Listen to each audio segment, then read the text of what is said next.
moment from you. What about the people? Why is America not the greatest country in the world, Professor? That's my answer. You're saying... Yes. Let's talk about... Fine. Sharon, the NEA is a loser. Yeah, it accounts for a penny out of our paycheck, but he gets to hit you with it anytime he wants. It doesn't cost money. It costs votes. It costs airtime and column inches. You know why people don't like liberals? Because they lose. If liberals are so fucking smart, how come they lose so goddamn always? Hey. And with a straight face, you're going to tell students that America is so star-spangled awesome that we're the only ones in the world who have freedom? Canada has freedom. Japan has freedom. The UK, France, Italy, Germany, Spain, Australia, Belgium has freedom. So 207 sovereign states in the world, like 180 of them have freedom. All right. And yeah, you, sorority girl, just in case you accidentally wander into a voting.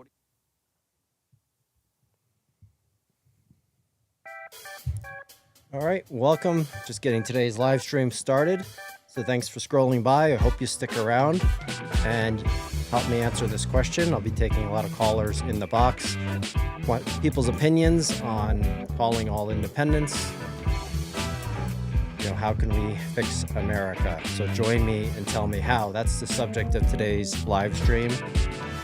And I'm going to hopefully have a lot of people that want to join. I'm also streaming live on YouTube as well. So if you haven't subscribed over on YouTube, please do so. You never know what's going to happen with TikTok. It doesn't look so good for a lot of certain voices, whether you're on the left, right, center. There's going to be some changes on TikTok. So the more subscribers I can get over there and on other places is going to help me diversify and prevent the content from being completely suppressed. I don't want to say that too loud. So thanks for joining as we get more people in here. It's a Saturday afternoon. I know everybody's busy, but hopefully we'll have a good discussion on where are all the independents and sort of the people that are sensible and mild on both the right and the left. You know, where is there? Because everything's just red or blue. So where are all the independents? That's what I want to know in today's live stream. I would love to put a welcome message on here as well, but I have no idea how to do that. It looks like everybody else can comment, but I can't comment. If you guys can confirm that you can hear me loud and clear, if it's too loud or not, I can adjust the audio settings. And if it's perfectly clear, if you can let me know that as well in the comments.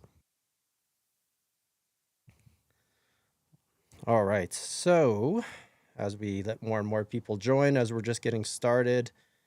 If you haven't followed me before or haven't seen these videos before or lives or my videos, I'm TK Civics. That's my moniker. It's not about left or right. It's about eliminating corruption, meaning special interests. And we're going to talk a lot about special interests because I often just gloss over that special interest billionaires and corporations that are corrupting our country. But I think we need to dive deeper today into special interests. And I'm going to do that in many of my videos because one of the callers recently that joined a couple days ago really opened my eyes to the depth of what some people are wanting to do on the special interest side about taking over our democracy. So everybody else is fighting about left versus right, red versus blue, arguing about Trump or some other issue.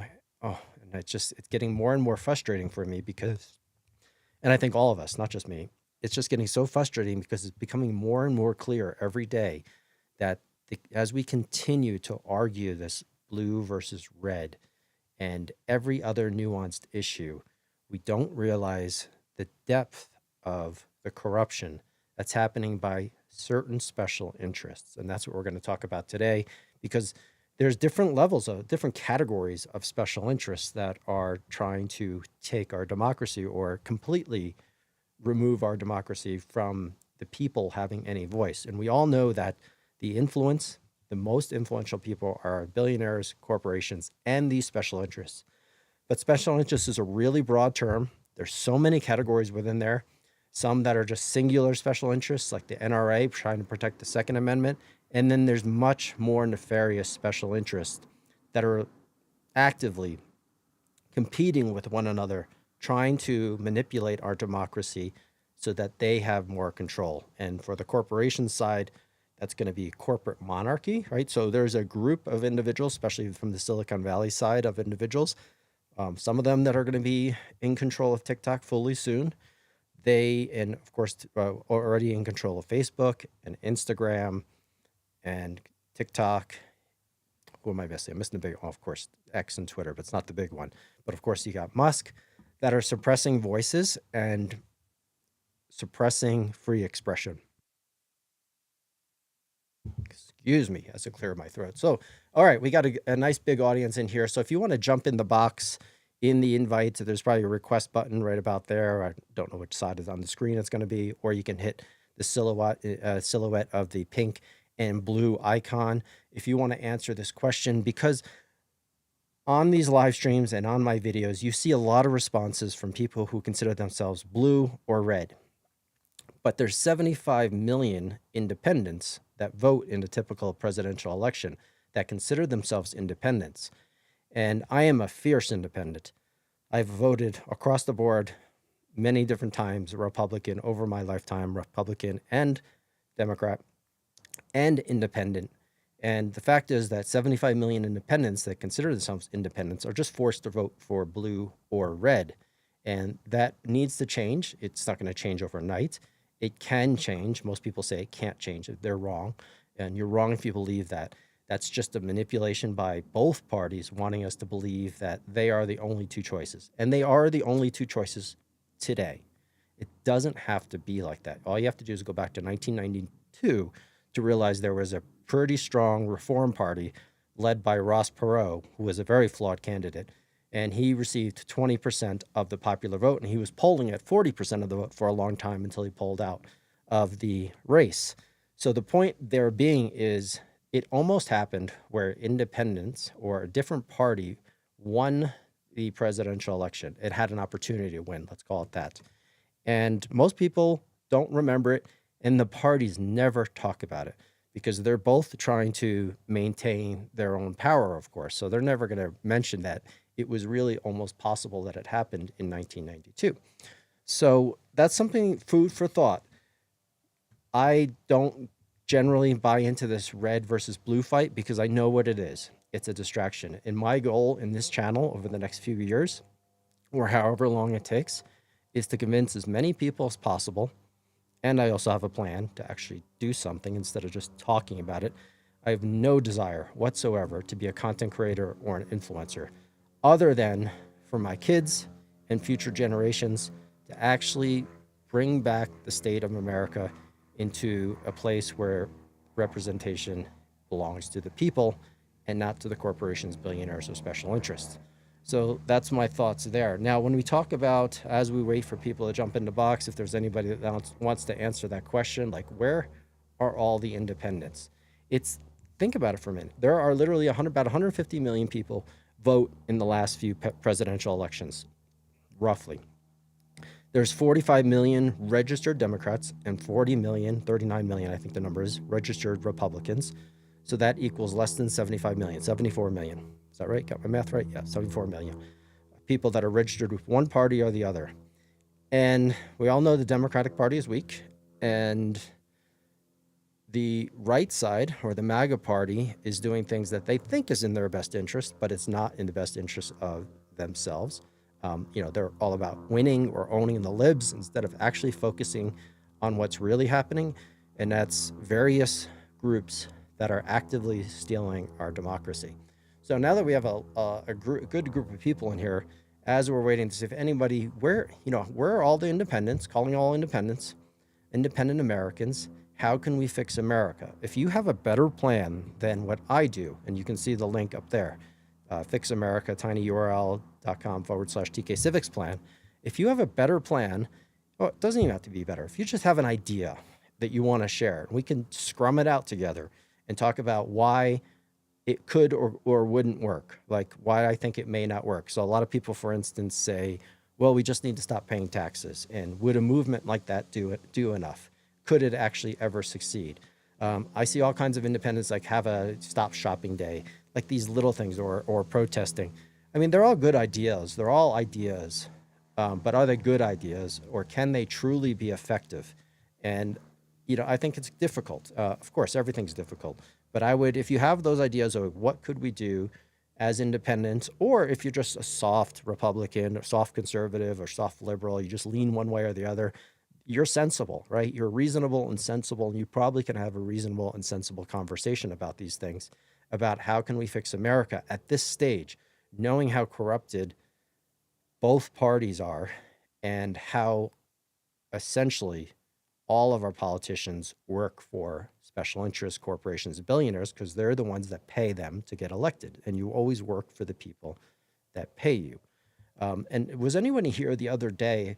If you can let me know if you're here the other day when we had the, let's call him a Christian nationalist on the live, very articulate man. It threw me back for a loop when I had to discuss him. He did a lot of gaslighting, but he's very intelligent, really knew his subject matter.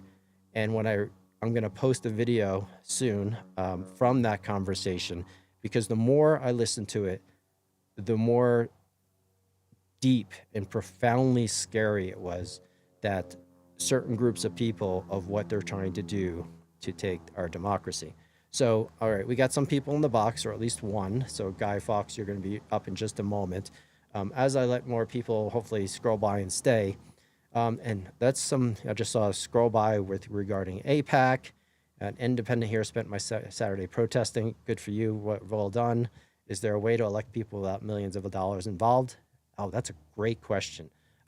Yes, there is. There absolutely is. And people don't realize that there is. Not everything has to revolve around money. Money is helpful, but it doesn't have to be. So when we get to talking about special interests, and as we wait for, I'm going to have that guest join in just a moment. When I say special interests, I want you to think about a little bit deeply. It's not just some mythological groups of special interests. There's just so many categories of special interests, and some are more nefarious or more dangerous than others. Some are just trying to do certain aspects, get their influence in their government in a certain manner, and some are literally trying to take down the Constitution of the United States and American democracy or American representative democracy, even though that's technically what we are, and we realize we're more of a corporatocracy right now. We're still technically a representative democracy or a constitutional republic. But there are forces, when people say they, I'm going to expose today who they are, because it's not just, some random people. These are different groups that are all fighting for a position. So when I say special interests, you need to think a little bit deeper. Certain special interests are like corporate and industry lobbying. So you have the corporations, and then you have the financial sector. So certain sectors of the economy, like big banking and so forth. Then you also have the military-industrial complex that has a lot of lobbying power and a lot of special interests, and they're trying to get more contracts out of government. These are sort of the typical things that are still incredibly detrimental to all of us as Americans, but there's some that are even worse. And then, of course, you got like labor unions, right? That labor unions have a credible influence in our government, or have in the past. Not necessarily nefarious, basically trying to protect people. So not all special interests should be considered completely evil. Well, they're all bad, but are some worse than others? And some are downright evil. And I would say absolutely. So let's get to the ones that are a little bit more nefarious or purely evil. And they would be foreign government lobbying, right? Foreign agents influencing our government through lobbying. The big one that comes up. So this would include potential lobbying, whoever Russia or China is giving money to, lobbying for their interests. You'll see a lot of comments coming up here about, AIPAC. There it is. Texas Toast. Absolutely. AIPAC again. But I have a different, absolutely good. Definitely AIPAC, very nefarious. Well, I have a little bit different of view. AIPAC is definitely manipulating our government in a way that's very much detrimental to the American people, but very favorable to, of course, Israel, which is some good and bad. But those foreign interests are really nefarious. So they're like the worst of the worst or some of the worst of the worst when it comes to special interests. And then, of course, we have dark money, which we don't even know where some of that comes from. And then you have what religious ideologues and the think tanks. They call them think tanks. These are like the Cambridge Institute and the Heritage Foundation. And I believe the person that joined my live a few days ago was probably from a Christian nationalist, very well spoken, knew his subject matter. But boy, it was scary because they are clear. I always say that people always tell you who they are and they always show you who they are. You just have to watch and listen. And that is true. And that person who joined my call, and again, I'll post a video about that. They show you who they are. They tell you who they are, and they tell you what they want to do and what they are doing, using Trump as a vehicle to try and return. America, the United States Constitution is a secular document, meaning it's not a religious document. There's no mention of the word religion other than barring that no law can be created based on religion. So you can be, freedom of religion is one of the greatest aspects of the United States Constitution. And yet there are groups out there that think that we should return to a certain ideologue and religion when it was never meant to be that way from day one. So those people are fooling you. And those religious ideologues, like they really, I am not anti-religion. If you choose to back a religion peacefully and you do it for the right reasons, there's incredibly moral good that comes from religion. And of course, we all know that religion has also been used for great harm throughout human history. So it's nothing against religions, but when you get these deep religious ideologues, or I like to call them religious fascists, right? Religious fascists, that's really where things get going in a really, and there's groups like the Heritage Foundation being number one. I'm going to do another live specifically on Project 2025. How far is that along? How much success are they having? Because that's certainly backed by the Heritage Foundation. And to show you whether you're an independent, whether you're a soft conservative or a soft liberal, you'll understand what's really happening, because I think most of us get just bottled up fighting with each other back and forth between blue versus red, talking about issues. So that's my intro. Guy Fawkes, you're up as the first guest. Please keep it civil. Otherwise, you get kicked. And if you can answer the question as much as possible, I want to know in today's live, there's a lot of other things we can talk about in different lives, but in today's live, it's going to be about calling all dependents and sensible Americans. How can we fix America? If there's ideas you have to fix America in our current state, join me and tell me how. Guy, you're going to be up first. And good afternoon. How are you? Good afternoon. Hi, Guy. How are you? I'm doing well, thank you. Thanks for joining. Thanks. Thanks for having me. I think I have an issue specifically with the way the question is framed. How can we fix America? It's insinuating that America is inherently broken, and I don't subscribe to that argument. I trust that in our democracy that it is one person, one vote, and regardless of any money and influence with regards to advertising, marketing, lobbying, etc., ultimately, when a person enters a ballot box, they choose president, congressperson, senator. And do they really that has not choose? changed, don't they? Between two people. I mean, there's write-in ballots. Independents can run, get their name on the ballot. That is factually true or technically true, but is not it's not practical. It doesn't work as of right now. We know that, right? So let me ask you this: going back to your framing, my framing of the question, is America inherently broken? I guess there's a lot of different ways to frame that, right? But one way you can frame it is: do our representatives, no matter whether they're blue or red, do they represent the people more, or do they represent special interests and corporations, in your opinion?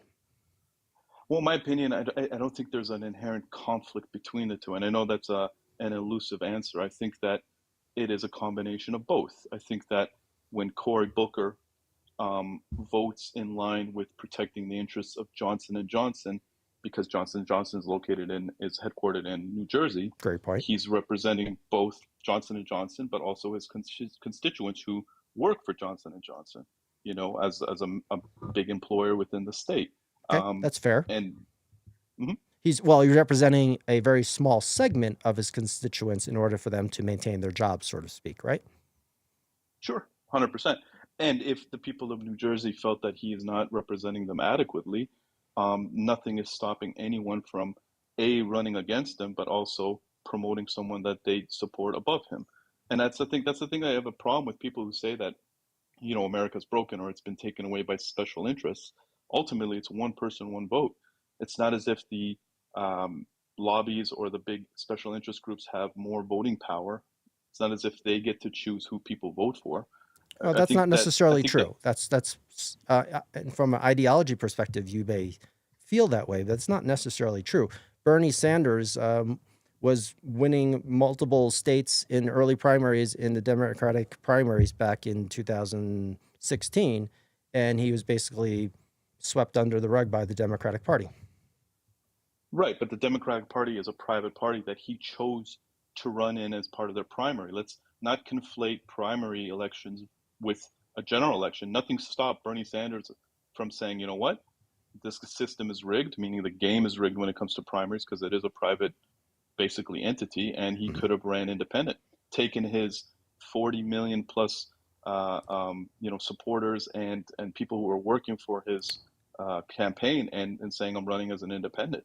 Yeah. He could have done that. He chose not to. You bring up some very fair points. From technically, you are correct, but let's go a little bit deeper. From a practical perspective, are you correct? Because if you are a hardcore conservative or liberal, or you've been convinced to be one way or the other, manipulated, do you really have choices? How many millions of America would never vote for the Democratic Party if they're Republican, and how many Democrats would never vote for Republicans?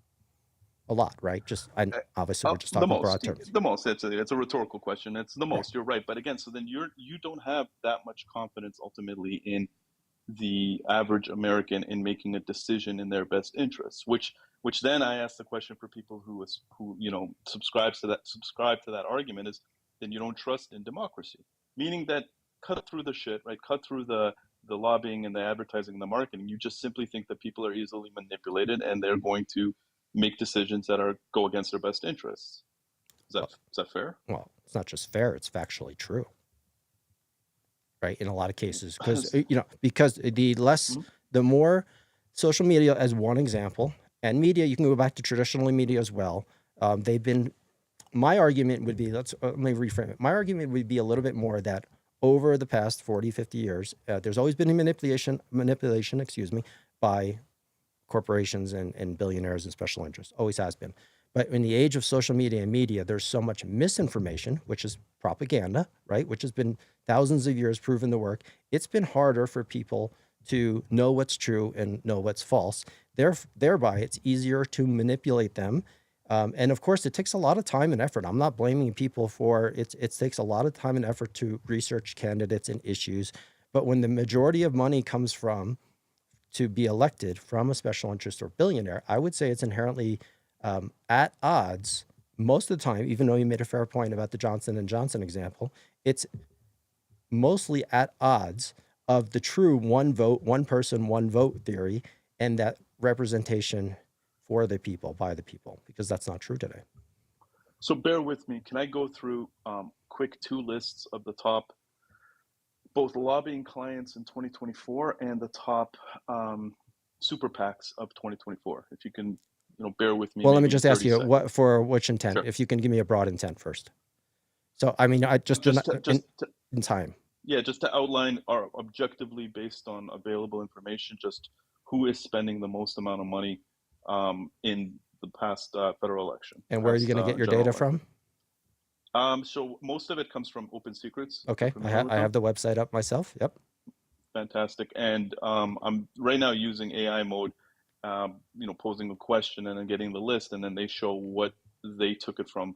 So there's like Statista, Open Secrets, and then other, mainstream media outlets like NBC that provide information. I'm assuming they probably source from like Statista or Open Secrets as well. Let's try and keep it broad. Don't go too far into the weeds because that's going to get boring for a lot of people.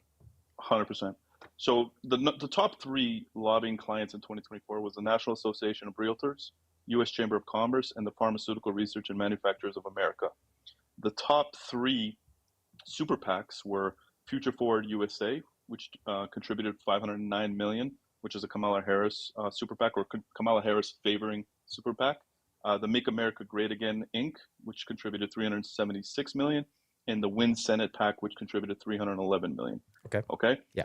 Now, and by the way, that the top two out of the three were for Democrats or for Kamala Harris, right? And yet somehow Donald Trump still managed to win, not only in the electoral college vote, but in the popular vote, which goes to show that no matter how much money is poured into it, people still make up their minds beyond all of the advertising, marketing, propaganda. Because if it's pure spending and just pure money manipulating and corrupting politics, then you would say those who spend the most should automatically win based on that argument. Well, you're taking a little bit of subset information. So I never exclaim that just because if that all that information is true, let's assume it is, that a little bit more went to Kamala to that side. That's not indicative of what happens in the general election. That's only indicative of who they're supporting for that party, right? So if the party was supporting Kamala because Joe Biden pulled out, all the money coming from the left is, of course, going to go to Kamala.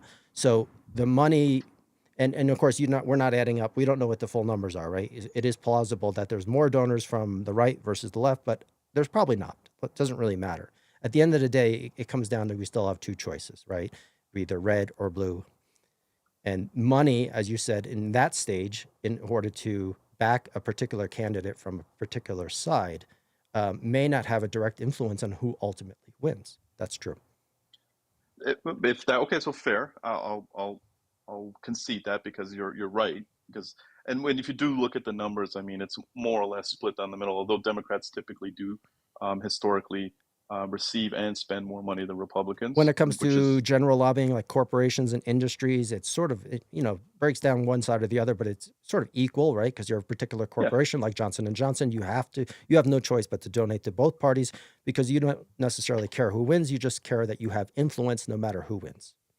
Exactly. It's just like the NRA supports, in terms of individual contributions, gives just as much money to Bernie Sanders as they did to the Republican candidate, for example, right? The NRA gave as much to Bernie Sanders? Well, as an individual contribution, there's the maximum that anybody's allowed to right, which is peanuts, right? So that's not really right. Okay. I just want to be clear that the NRA is not giving Bernie Sanders as much money at a super PAC level or at a dark money level as they would give to candidates that they're supporting on the right. 100% agreed. Now, ultimately, though, both the Green Party and the Libertarian Party managed to have a 50-state plan, meaning they were on the ballot in every single one of the states that they put in the legwork and the efforts to be on the ballot. So once the person is in a ballot box and they see Republican candidate, Democrat candidate, Green Party, Libertarian, and probably some other candidates, depending on if organization or party decided to make the effort to be on the ballot that year. What is prohibiting any single individual who's voting in any single state, county, city, whatever, from voting outside of the two-party system? Yeah, our poisoned minds are at the end of our society's belief that only red or blue candidates can win elections. That's it. But then fundamentally you feel that individuals do not have the freedom based on the manipulation that the big money interests put in to make wise choices that benefit them specifically. And I think you give people go into elections understanding that it is really a lesser of two evils typically, and that you'll never get a pure candidate that you agree with 100%, and that ultimately you're making a decision that is the least of the evils. And from, like, let's say if I speak personally, that best promote my ideas or best promote my interests, even if I don't agree with them 100%. Right. And okay, if you want to say that it's reduced to two parties, fine. But again, this is the democracy we live in. The Supreme Court has ruled multiple times now that money is speech and that corporations are individuals, and therefore, we are where we are. It's not as if, it's not a perfect system, but to argue though that therefore our democracy is fundamentally broken, I just don't. I just am so surprised with that because again, we look at other countries that have similar types of democracy, one person, one vote, that don't have the type of big money interest, but ultimately politicians who get elected still serve a kind of status quo establishment politics that a lot of the time um, takes actions that aren't necessarily in the best interest of the people. Like, Okay. not having. Go ahead. I Well, don't want to yeah. monologue, Well, but you get my point. let's take the point of speech. Money is speech, and people don't have to be humans. People can be corporations. Take something so absurd as that, and I will argue that. And all the people in the comments, not all, but a large majority of people will understand that um, Citizens United and other factors that have contributed to this is if you have a Supreme Court that can accept gifts, can accept bribes, can accept travel, can accept all kinds of things and be closely related to billionaires. And then they can make laws or rule on laws, such as Citizens United, saying that, oh, people aren't people. People can be artificial, meaning corporations. And that, of course, then leads to money is speech. So if you don't think that is broken and that's breaking democracy, then you and I have completely different thoughts on the practical reality of the democracy that we live in. Because one vote, one person, but it's influenced not by just those votes, it's influenced by the money in those rulings. Because if So you look at the definition, yeah, look up the definition of what's a person in online, it's a human. So how any court can claim that people can also be corporations is beyond absurd, and it is at its inherent, it is corrupt. It is a corrupt ruling, and that means the Supreme Court ruling is not based on any sort of legal standing. There actually is some legal standing that goes back that's hundreds of years related to money is speech, and that's where they sort of pulled it out in order to back that ruling. so let's first understand that the Supreme Court doesn't obviously create law. They interpret the Constitution and then they rule on, or they review legislation Hmm. or executive orders to see if they're constitutional. Citizens United wasn't a law. Citizens United was a case that was actually brought forth to challenge whether or not a certain amount of money was allowed within super PACs. It was actually brought forth because there was a prohibition on, I think, some corporations to contribute to elections. I don't remember exact details of it, Well, but there was the clear decision was regulation. There was mhm, regulation prior to that that limited it how was the much First corporation. Amendment. Right. Mhm. And so they Yep. basically overruled it based on First Amendment claims and so forth. But again, let's not go into the weeds. Let me ask you this question, because we fundamentally, I am suggesting that, and I would say the vast majority of Americans, not the vast majority, whatever you want to say, the majority of Americans would agree that the corruption by big money in our politics has uh, provided a serious loss of our freedoms and representation for the people, by the people. You seem to be not agreeing with that, which is fine. You don't have to agree with that. But why? Why are you taking that position? Why are you? I'm an optimist as well, but why do you think democracy in its current form, American democracy, is not broken by money? Like, and why would you want to take that position? Well, okay, so I will say this that ideally we would have well, I shouldn't even say ideally because from a libertarian standpoint, they don't have an issue with Are you rich libertarian? people use in some ways, yes, but not entirely. In some ways, I'm Okay. progressive. I think single payer healthcare is a good idea. Okay. So that I'll would come be back to that counter to libertarian thing libertarians. in a minute Sure. because I have some questions for you on that. Just So many curiosity questions. libertarians, the argument, no doubt, many libertarians, the argument that they make is that it's not the money that's expended that's a problem, it's the transparency. So trust the people to do their due diligence and to research who is contributing to who and how much. So then if it aligns with their interests and aligns with their desires, then they will make a choice based on that. Whereas again, like unless you think, because what is the difference between 40 million, not 40 million, say a million workers of a specific industry that then form a union, and then that union collectively aggregates money in order to contribute to elections to the tune of tens of millions, if not hundreds of millions of dollars, resulting in then the election of a candidate that is going to be favorable for that, versus a billionaire who throws $100 million towards a super PAC that promotes a candidate of their choice. Is it sheer numbers? Is it because the person with the billionaire has a disproportionate amount of wealth that then can be leveraged to elect people that he prefers or she prefers?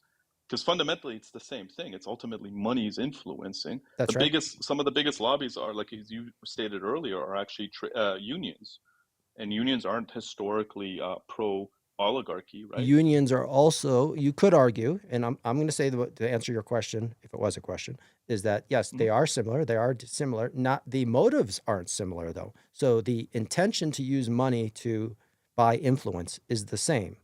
The motives are very different. Some people would argue that when you had during the Industrial Revolution, when you had people having to work 7-hour workdays without safety protections and so forth, and the only way they could enforce or unionize, they had to unionize and organize in order to get aspects to help American citizens in labor be protected, right? So the motive in that instance is very, very different. Even though I agree, I would argue that yes, money coming from all special interests should be eradicated, but to compare money coming from unions versus money coming from foreign agents would be very different. 100%. And that's why foreign agents have specific rules that are different than They have to local. register as Um, foreign um, agents, right? Sometimes, but then exactly. but ever since Citizens United, there's also now dark money where where it's hard to be traced. Well, I mean, it's not, it's all we're saying then. Therefore, to uphold the law is difficult. And the beauty of it is, I think it was Winston Churchill who said that the best measure for a democracy is not a healthy but a significant amount of crime. In authoritarian regimes, you have very, very low crime. Why? Because the authoritarian decides and removes anyone who Mhm. dares even challenge the rule of law. So I agree with you. Dark money needs to have better tracking, and I've read cases in which foreign individuals, oligarchs from around the world, helped influence, yeah, mayoral races and even state legislature races, and then they were exposed, and people went to prison for it, as they should. Right. Now, I agree with you, and it's funny because we're going to get there, but we might as well just jump to the end. APAC. What do you think APAC is? Because I know that it's a big talking point on the left today. Big bad APAC. Apparently, it's an Israeli lobby. It's not. Is buying our Congress. 80% of our Congress is owned by Israel. All this other bullshit nonsense. I want you, as a learned, knowledgeable, educated person, to clarify and set the record straight for those who still believe in that Well, you nonsense. may know even deeper than I. If you have a specific definition of who APAC backs, but it's an Israeli-backed lobbyist group, right? That Mhm. it generally advocates for the interests of Israel. That might go deeper, but that's what most. I mean, it's again. This is why I think there's a misconception. APAC is 100% funded by American citizens. Not a single Israeli dollar or shekel, not to be funny, What do you mean? is The put vast, into APAC. the largest population of Jewish citizens is in the United States, and they're Americans. True, but APAC. Do you think that 6 million Jews in America outweighs the tens of millions, I think 40 million evangelical Zionist Christians and their interest to support APAC or good relations with Israel? Because APAC is, again, an American lobbying organization, has nothing to do with Israel, doesn't get any money from Israel. No Israeli oligarch or politician or the government of Israel fund APAC. And it's just a collective of people who see value in the American Israeli relationship, just like there's a Saudi version Are of you APAC, by the shilling way. like shilling for protection from Israel? And I wouldn't necessarily argue that's negative. In some aspects, I would, but are you shilling for? So you're trying to actually claim that while there may be technically, and I would have to look this up because I don't know factually, whether the Israeli government may not be contributing directly to APAC, but American citizens who are Jewish or want to support Israeli objectives, you're from a practical sense, from a technical sense, you're probably correct. But from a practical Mhm. sense, can you actually sit there and say that APAC is not advocating for Jewish interests that is detrimental oftentimes to the American population? No, I don't think so. Because Okay. again, even the way you framed it, Jewish interests, as if American Jews have interests that are counter to the interests of what regular Americans. Because again, we understand, like we talked about other lobbying firms. We talked about big pharmaceutical corporations. Are they acting against the interests of the average American citizen? Is the Does Israel is any big Israel allowed to corporation? spy on? Does Israel spy in the United States? I'm sure they do. They do. I'm sure they It's do. known Just that, like everyone of spies. course. Well, Yeah. the U.S. actually has the CIA is banned from spying on Israel. Now, is there no spying in Israel? But from an official government perspective, the CIA is not allowed to spy on Israel. Never has been. I'm sure Israel has a similar type of thing. They do Again, like I'm not. not They here don't. to. I'm look again. I'm a pragmatist when it comes to this. Obviously, adversaries spy on each other, but friends spy on each other too. And Sure. that's the game, right? Ultimately. Why did But we go are down you this route suggesting? anyway? By the way, I'm just curious. Because Well, of we go APEC. down this route. I'll tell you. I'll tell you why. Because again, for some reason, within leftist circles today, and it's entered even Leftist. into establishment. It's incredibly on the right side as well with the Epstein files. I don't know why you're claiming it's just leftist. What does the Epstein's file have to do with APAC? Okay. I would encourage you afterwards, and I'm not blaming you for not knowing this. I didn't know it last week either. So I had to do a lot of research to figure this out. The Epstein files, from the older generation of the Epstein files, the reason MAGA is so up in arms, for lack of a better phrase, to what Trump is doing, or the disconnect between MAGA and Trump, is because it is widely rumored, and there's a lot of soft evidence, let's call it that, between a connection between Epstein and AIPAC and Mossad. And the reason Okay. MAGA wants to know that is because they believe there are certain elements of the Christian nationals on the MAGA side who want to figure this out and see if Mossad is behind these allegations with Epstein and getting dirt on all these politicians and billionaires in order to make sure they align with Israeli best interests. So look it up. There's nothing factually, no clear evidence of that connection yet. And this is MAGA's belief that this is why they're not releasing the Epstein files, because they're Oh holding. my God, you can't believe that, host. Oh, no, Come on, actually, no, man. you're right. I'm not a conspiracy theorist at all. Okay, There as, I would hope not. but actually, please look into it. As much I, as, I have. I listened to most recently the ex-head of the Mossad, who unequivocally, then take it with a grain of salt, which I'm sure you will, who unequivocally said that Epstein wasn't either of a course, Mossad agent no one or would. asset or Okay, so anything. So, it's the saying is, just a quick recap on it, and I'm not claiming this is true. So this is hearsay, okay.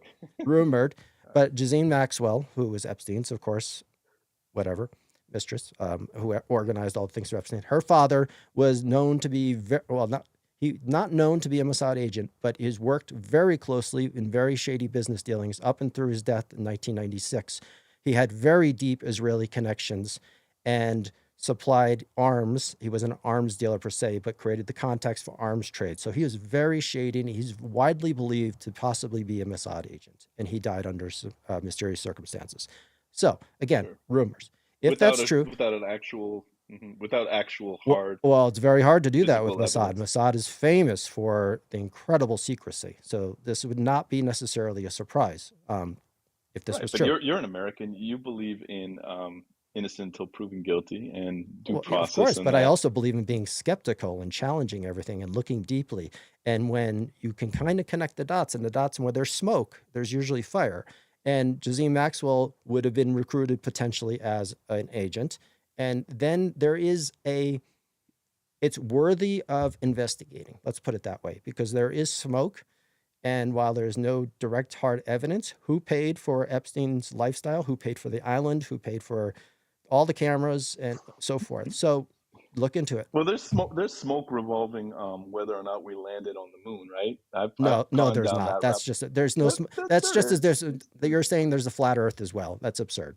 Well, So no, look. I think I agree. I think it's absurd, but I think that for some reason, when it comes to the absurdity of anti-Israel narratives, the mainstream and the reasonable people have ignored the absurdity of it, where you can mock flat earthers, 9/11 conspiracy theorists, landing on the moon, JFK, etc.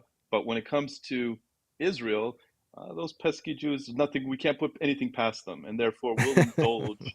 We'll indulge in the softest of evidence right. without any hard evidence to ask questions. Well, You see what's all I'm conveying is what people who define aligned themselves with MAGA have told me on lives.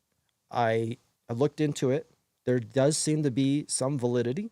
And just to make sure anybody watching is not clear, I think for people I know, we're going down this Israeli aspect. I think some people are claiming that you're defending Israel, but I'm going to defend Israel. Apparently, I'm a Mossad agent. Yeah, exactly. Maybe you Convincing two possibly people could at a be. time. Right. I would just say, yeah, can I just add one quick little yeah, thing, because it's super interesting how you accurately recognize how big money interests and other, influencers within our system then manipulate and um, affect the way that people vote, which fair, I'll bite, but then you kind of ignore that maybe the same effect can have on people and their opinions regarding, geopolitics or other conspiracies or other theories out there. And hey, just because some MAGA person on TikTok is making that argument because they heard maybe Nick Fuentes and the Groypers push it, or mhm. Candace Owens or Tucker Carlson or whomever else, all of a sudden it becomes a reality. When again, like you said, the softest of evidence, no hard evidence linking Well, it's not anything. softest. There is actually some clear connections. There may not be clear evidence, but there are clear connections to point to that. And you're equating, though, the difference between one specific issue, which is this Epstein issue, versus the broader context of money and influence. Those are very different. Every specific instance of anything, whether it's a shooting or something else, needs to be investigated. And you discover things during that investigation. And this sort of, if you want to call it conspiracy or a rumor we're talking about, would need to do the same. But when it comes to big money interest in politics and the interests of special interests and what Citizens United and other rulings have done, these are very different leaps. You're talking about a specific instance versus the generalized theory that people in power can be easily corrupted, especially if they're not temporary public servants, and they can remain in power for as long as they want, so long as they get elected. So there's an inherent difference in corruption and power on these two aspects, at least in my view. Well, can I give you my opinion on the Epstein files? And I think it's a pretty kind of Yeah, we middle have of a the couple other road, people waiting. It's reasonable. been a great conversation, by the way, so I appreciate it, just in order to get enough people in there. So give me your quick thoughts on that, and then I'll move on. Sounds good. I take this as the most logical thing, is that ultimately the Epstein files themselves probably have untold amounts of influential people, politicians, oligarchs across the world and in the US who had visited Epstein's Island. And as a result, without any hard evidence implicating them with any specific crime, the hesitation to release it is because, once again, the court of public opinion will denounce them and ask them to be canceled and and demand justice when there isn't actual evidence that they committed any specific crime. And that's my perception. That's my perspective when it comes to specifically the Epstein files themselves, and the implications of what it actually means to release them in their entirety and just have the social media world and the internet Right. ablaze because, hey, all of a sudden, look who's on there. Guess who? Well, Surprise, everybody, surprise. when I say everybody, I use that term loosely, but there's an incredibly large group of highly influential politicians and billionaires throughout the world that are on this list, undoubtedly from both sides, right? And it Sure, does pass. sure. It does pass the sniff test in terms of spy agencies. And if you go to look to Russia, and it's called compromat, right? Which is if if a politician visits Russia and you can get them to do something that's that would be against their best interest, you would film it, and you would use that evidence to hold it over their head to prevent them from doing X. So there's a very clear connection that same sort of compromat spy philosophy, which works on all spy circles around the world, that could be applied to Mossad as well. So, Couldn't doubt, no right, doubt. right. I'll say one last thing, if I may, before I leave. Yep. I feel that the reason I don't really buy into most conspiracy theories, like, for example, 9/11, all the other ones that have been circulating and growing over the years, is because for a conspiracy to work, it requires people to keep their mouths shut. Right. It And two requires people can't keep their a mouth shut. I say it all the time. Exactly. Right. All the time. Absolutely. Someone's going to spill the beans, someone's going to reveal something, someone's going to release something. So if you don't have that hard evidence, in all likelihood, it's just fugazi. It's just nonsense. And all it does is feed. Well, what's the So, difference? And this is not technically the definition, but what's the definition between a conspiracy and a cover up? the cover up is just has been unexposed, and a conspiracy never gets exposed because can't be covered up. A cover up is always exposed because, like we know, two or more people always leak something, No doubt. right? Appreciate the time, bud. Oh yeah, thanks for joining. Really appreciate it. Even though we got way off topic, hopefully people enjoyed that banter, anyways. And let's go Independence. Sounds. See ya. Take it easy. All right. So as usual, I'm easily pushed off topic, and I don't mind that as long as it's an interesting topic that people will feel that it's engaging. I don't know technically where he sat politically. I think we could kind of get an idea, maybe, maybe not. Because it was a very good conversation overall and good perspectives, and without going down too deep onto the conspiracy side. So calling all independents and sensible Americans. And when he said earlier, the last guest, and I have some more guests that are going to join in just a moment, and you're going to be up, Cho Late, you're up next. When he said, is America fundamentally broken? I would love to do a poll, but maybe just do a poll with the comments. Is America fundamentally broken in terms of, is our representation for the people, by the people, like the Constitution is intended or designed to do? Or is our representation representing the special interests, all those groups you just talked about, and corporations and billionaires, much more than people?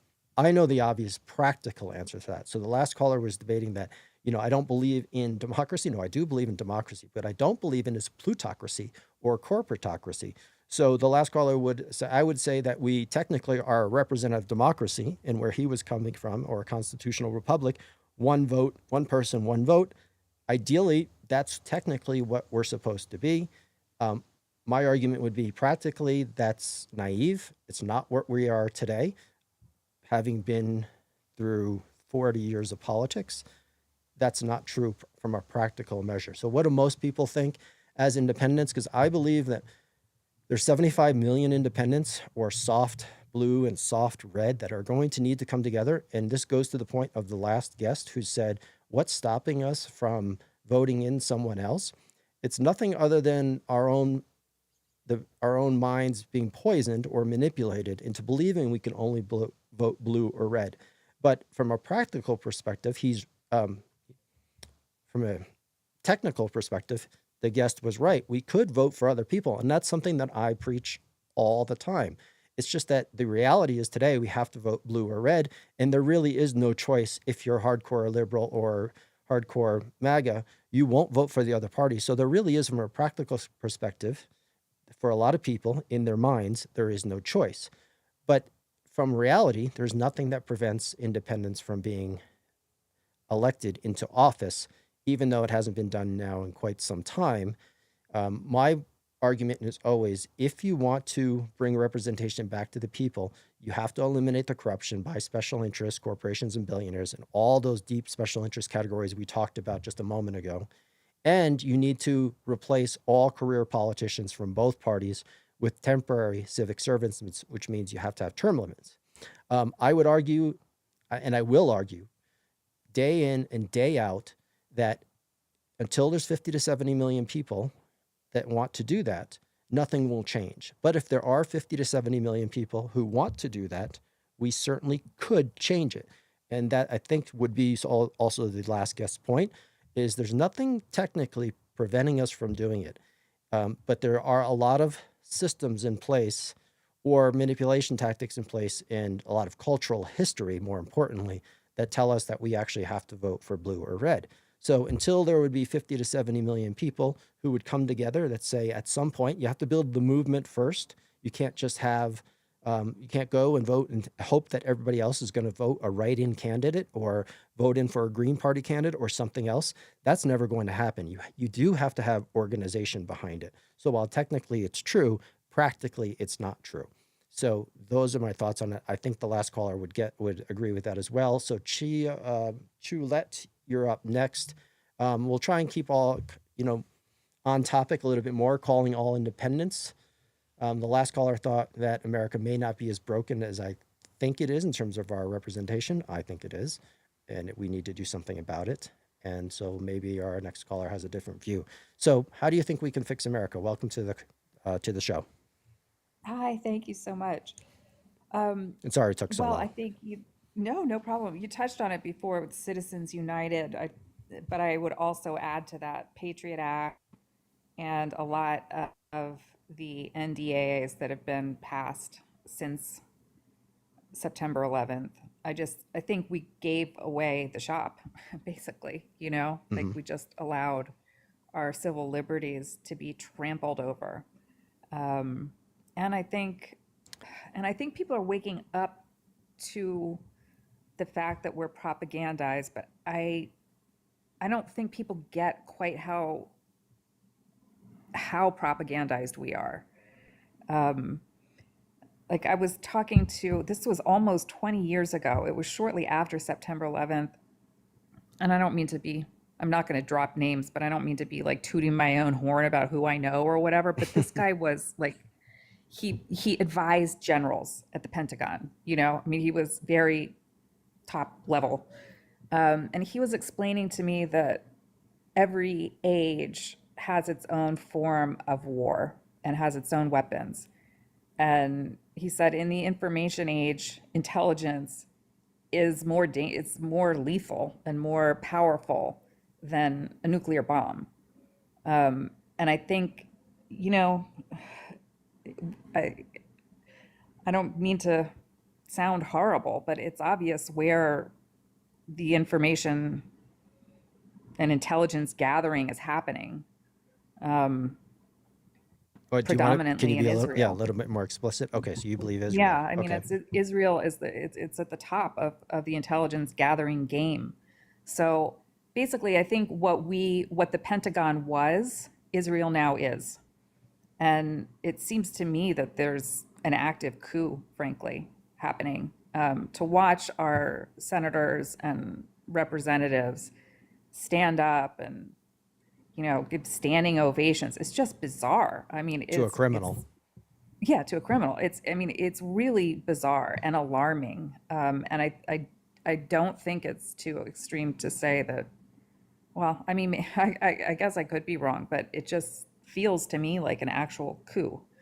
Um, and I think, yeah, I don't think there's any way to get out of it without, first of all, like getting off some social media anyway, Yeah. like at least trying to be more in the world than we are, but also to reverse those laws that just gave away our civil liberties. Um, those are my biggest ideas, I guess. Well, the biggest broadcast, the ability to get information or misinformation or disinformation out from these days, especially towards young people, is social media, right? Has been for quite some time. And I'm not going to disagree with you. I don't think that's the sole aspect. I think there's obviously many forces in the special interest realms that are trying to manipulate our democracy to their best interest. So if it was a certain group of corporations, like the ones run by Peter Thiel, Palantir, his influence over Mark Zuckerberg and Facebook, and of course, Peter Thiel has close relationship with Elon Musk as well. Those people are looking to, and this is not hearsay, this is out of their own mouths. They're looking to create a corporate monarchy out of America, right? They don't believe they believe democracy has failed. They've said this. Peter Thiel has said this in public forums that democracy has failed. It shouldn't represent the people. It should be a few corporations that are taking over, and there should be an executive that they essentially place into power, and it should be more like a CEO of a democracy. So they're arguing for corporate monarchy. Now you have Russia and China. They would be just arguing to tear apart America no matter how it happens, right? They don't necessarily care. They just want America to fail and to be isolationist and to be weaker. And then if you have, of course, what you mentioned as well, they have their own interest, and Israel is always at an existential threat for having from being attacked and being persecuted. They always have been. So their views are, of course, that we need to do whatever it takes to protect ourselves and protect our country. And they will use any means they need to in order to do that. And that's not in my view, anything negative against any the Jews around the world, and not at all. You can love or respect and love the people, but not love and respect their governments. And you can say the same thing about every government. So my point of view, so thanks for that thoughts, but there's many different forces at the top that are trying to manipulate our democracy into something 100%. different. Yeah, right? and the tech industry is terrifying. Where I would disagree with you a little is that I personally don't view Israel as like a normal country in any way, and it has nothing to do with religion. I like love Jewish people. I have a million Jewish friends. I almost married a Jewish guy. Like to me, it seems obvious to me that it was kind of an experimental military installation of the United States and the UK. And yeah, I mean, Well, that's sort of how I see it. There's like, that's an interesting but, view. and also I don't think that China and Russia have it out for us. Their leaders have sort of said otherwise. We're kind of picking on them mostly, in my opinion. But Okay. I think they'd be happy to leave us alone if we stopped being so empirical. Well, I would disagree because it's not just us being empirical. It's the world order that not just the United States. The United States gets all the blame. And of course, it wouldn't have happened without the United States. But the entire Western world, after what's happened with 2 world wars, came first with the League of Nations and then the UN to say that we're no longer going to settle, we're no longer going to have wars based on territory. We're going to have these as diplomatic. And these are things that, as empires, colonial empires throughout history, China and Russia have always been empires. They continue to act as empires.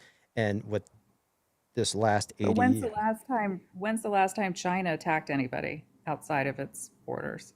well, you just have to go They back. don't behave like empires. Well, they have throughout their history. In the last 80 years, they haven't, but they are certainly posturing and acting like an empire now with wanting to take over Taiwan. They've But Taiwan is theirs. I mean, it's well, we're definitely going into the weeds, and that's okay. I respect your opinion. I appreciate your thoughts on the matter, but I know we're definitely getting far away from the topic at hand. So anyway, but if you're an independent, I would hope that you continue to keep an open mind, and maybe down the line there's something that we can do that's different versus this red versus blue game.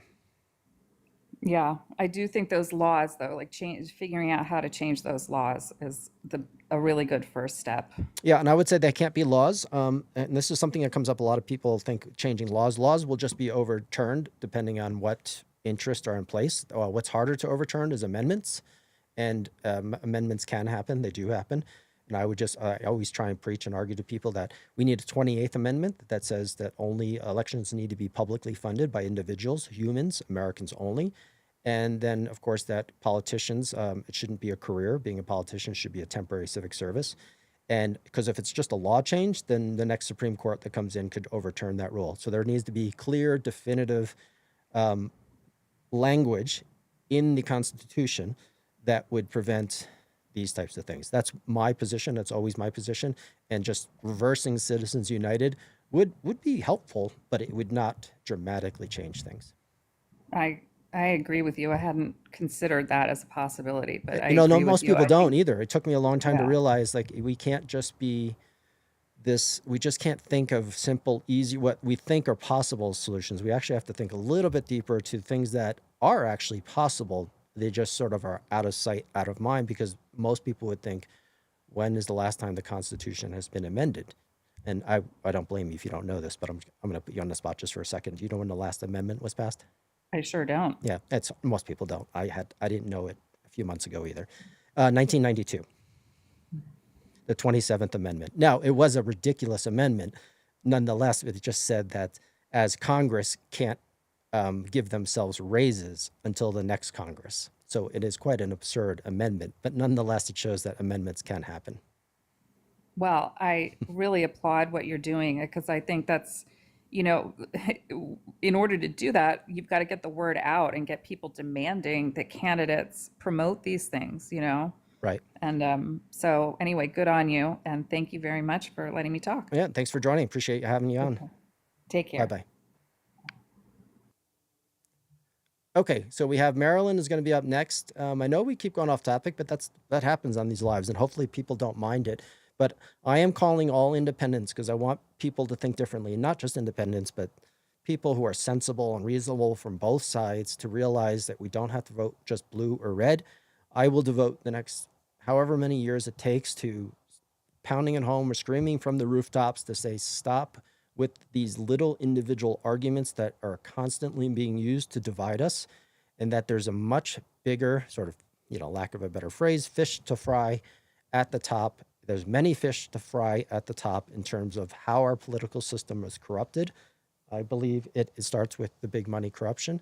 And some people will say boycott, boycott, boycott. But if you want to ask that question, what can we do to fix America? Is it more boycotts? Is it more protests? I'd love to hear your opinion on it. These are the types of things I really want out of these calls is think differently. What can we do to actually fix America? I know that's a broad term, as the first guest said, and it does, that implies that America is broken. Well, I would argue it's certainly breaking if it's not broken already, because our representation doesn't belong to the people. It's not for the people, by the people. That is obvious in a practical sense. So if anyone has any ideas, I'm always open to hearing some ideas. We need both, and some great comments coming through. So Marilyn's going to be up next. And as she's connecting, calling all independents and sensible Americans, how can we fix America? So welcome, Marilyn. All right. I think I had Marilyn on hold too long, and she probably walked away from her phone. So I will kick Marilyn. And then now we have Mr. Global. Interesting name. Mr. Global, let's keep it civil. Let me know your thoughts on how we can fix America. Welcome. Howdy. Thanks for having me. Thanks for joining. What are your thoughts? So for quite some time, and I apologize, I'm kind of in the middle of my meal, but I've been listening to you and how the conversations have been going. So for quite some time, I've been making a list of a lot of the good ideas that I've heard other people put online, and kind of the collective summary of where we all, or what I guess I have determined as what are good ideas.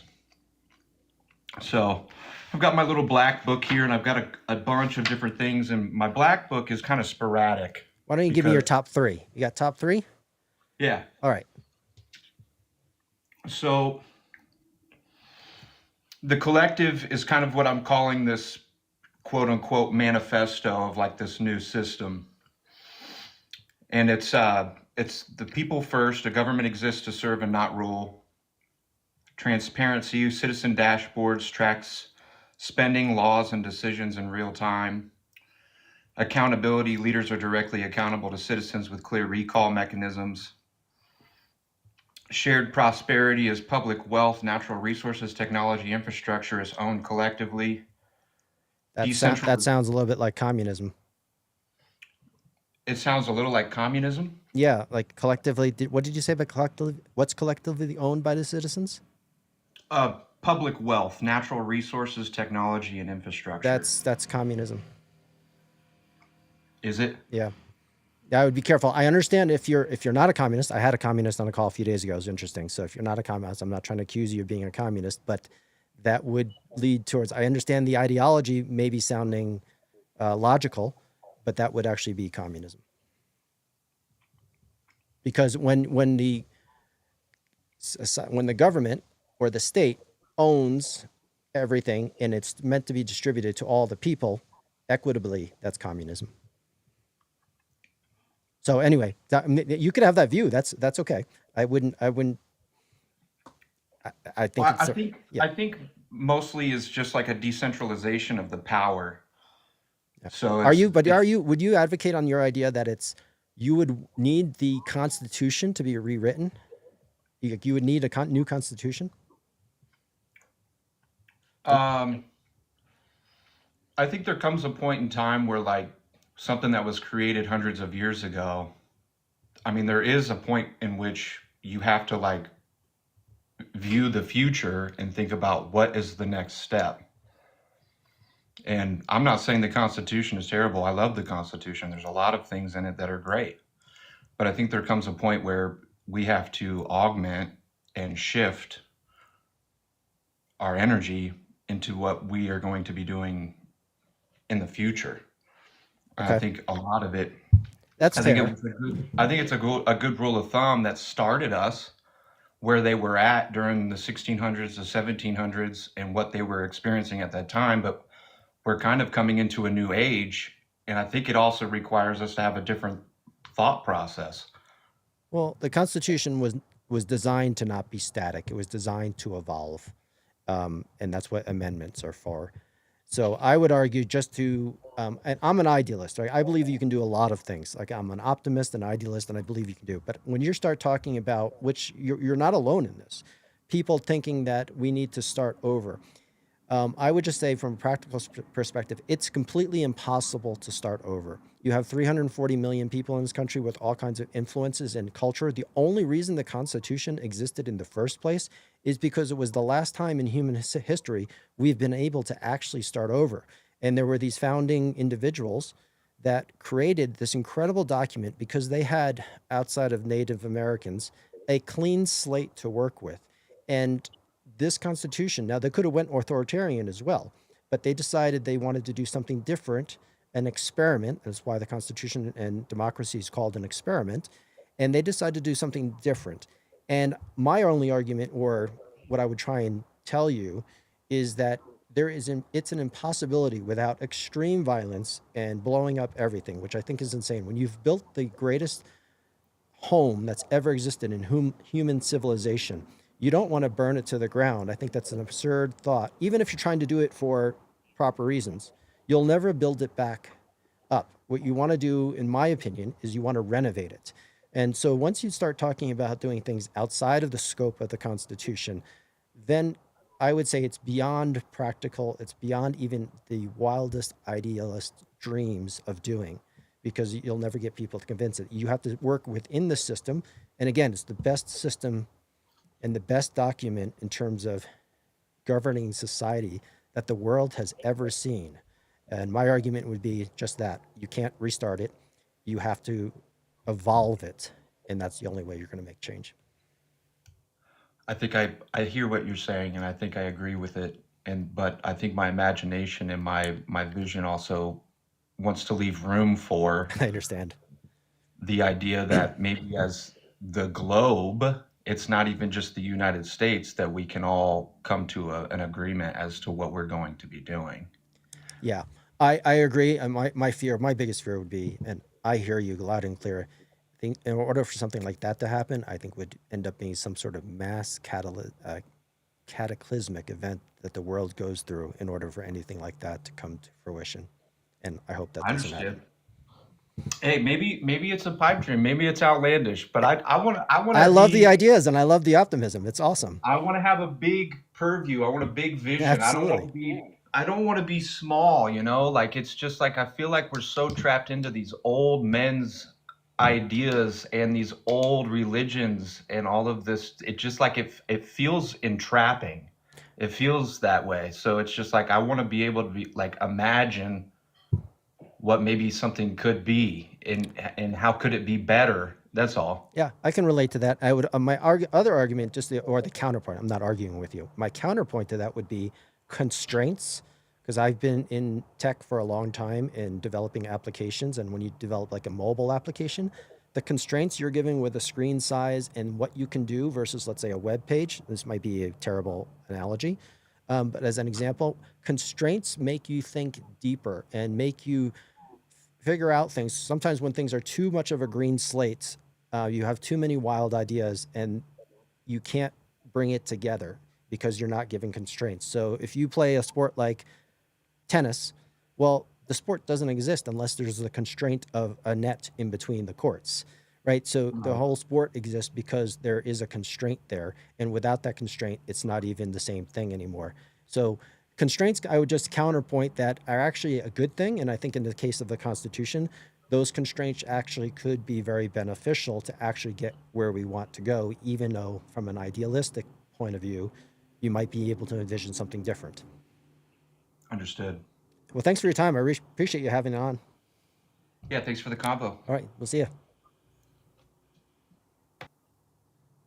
Okay, so we have another caller, and it's going to be Nicholas Giano next. How can we fix America? Attention all. You know, we talk about blue and red a lot on some of these lives, and I wanted to make this live specifically with independents because there are 75 million independents, and they don't have a party to vote for, and that means they have no direct representation, and I think we need to change that. And just like the last caller, some people might think that's a dream. It's not a dream. You can elect independents. We just think we can't right now because there's no big enough movement to do it. So that's what I'm going to spend the next few years promoting that, trying to tell people there could be independence, but we have to have a movement first or a community first that wants to make that a reality. So Nichols, welcome to the show, and let me know your thoughts. Yeah, I've thought about this for a long time, and you know, there's some things that keep coming back to me. One of it is the biggest thing is the lack of education. I've actually I kind of laugh because I'm the opposite of the idea of what even like somebody like Trump would do when it comes to defunding the Department of Education. I would actually double down and reallocate resources to it. I think we'd be better off as a nation instead of graduating at 17, 18 from high school, just wrap an associate's degree into it, let them graduate at 2021. The reason why I say that is because from taking economic courses like macro and micro, I have a better understanding of how things work, and I can be more informed on my decisions. And I feel like a huge issue there is the lack of information. And that on its own is a huge issue. People come to a lot of conclusions, and it's fine. We all do it. Doesn't matter how educated you are. We all can be ignorant and come to our own conclusions that are wrong. It's okay to be wrong. But with education, what it does is it teaches you this is how things work. And it also teaches you to question even your own narrative. I mean, you know, even in college level courses like associates, they teach you to argue for and against your point in a paper, an argumentative paper. And that's so useful because it teaches and rewires your brain to think and be critical of things and yourself. And that's a huge thing we're lacking in society. Yeah, I agree. Another problem is I think that stems also the issue of prejudiceness. We do have a huge issue of that. It's never really gone away. We've had bouts in this country or moments where, people weren't prejudiced and things were decent, or majority of people maybe not been prejudiced and things were decent, I guess is a better way to phrase it. But those times never lasted long enough. You know, I mean, like, it's hard for me because I'm not dark skinned in any way. I'm light skinned like you, and in this country, really, what oppression have we faced compared to minorities? It's hard to really equate yourself in any way to that. I do feel, however, though, in the 90s and early 2000s, there was some acceptance. And then I mean, I remember everything that happened the day on 9/11, and that was horrifying. But I remember what followed after 9/11. And I remember people and their businesses being attacked, regardless of their nationality, just because he looked a certain way. And they were being burnt down, and also, and and then I remember back to majority of this country's life has been spent in war, in hate, and fighting. I think what is it like? Only like around 10 or 20 years of our whole country's life has ever been spent in peace. Majority of it was fighting. Well, you're talking about us having wars with other countries?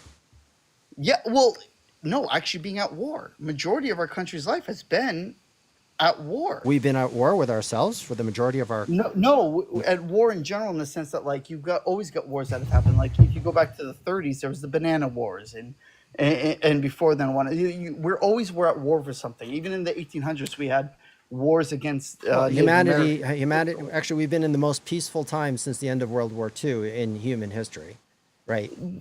But arguably, the Cold War is still war. But even while the Cold War was happening, we were in Vietnam, we were in Korea and stuff like that. Like you know, my point is that we spent so much time being at war that I honestly don't know if we understand the difference. Well, I would say you might be missing just something, at least from my perspective, that you're not thinking about something that when the League of Nations after World War I and then the United Nations after World War II, and of course the Constitution and the forming of our republic, it was a completely different value system that the entire world has ever had, meaning self-rule, right? The people will have self-rule.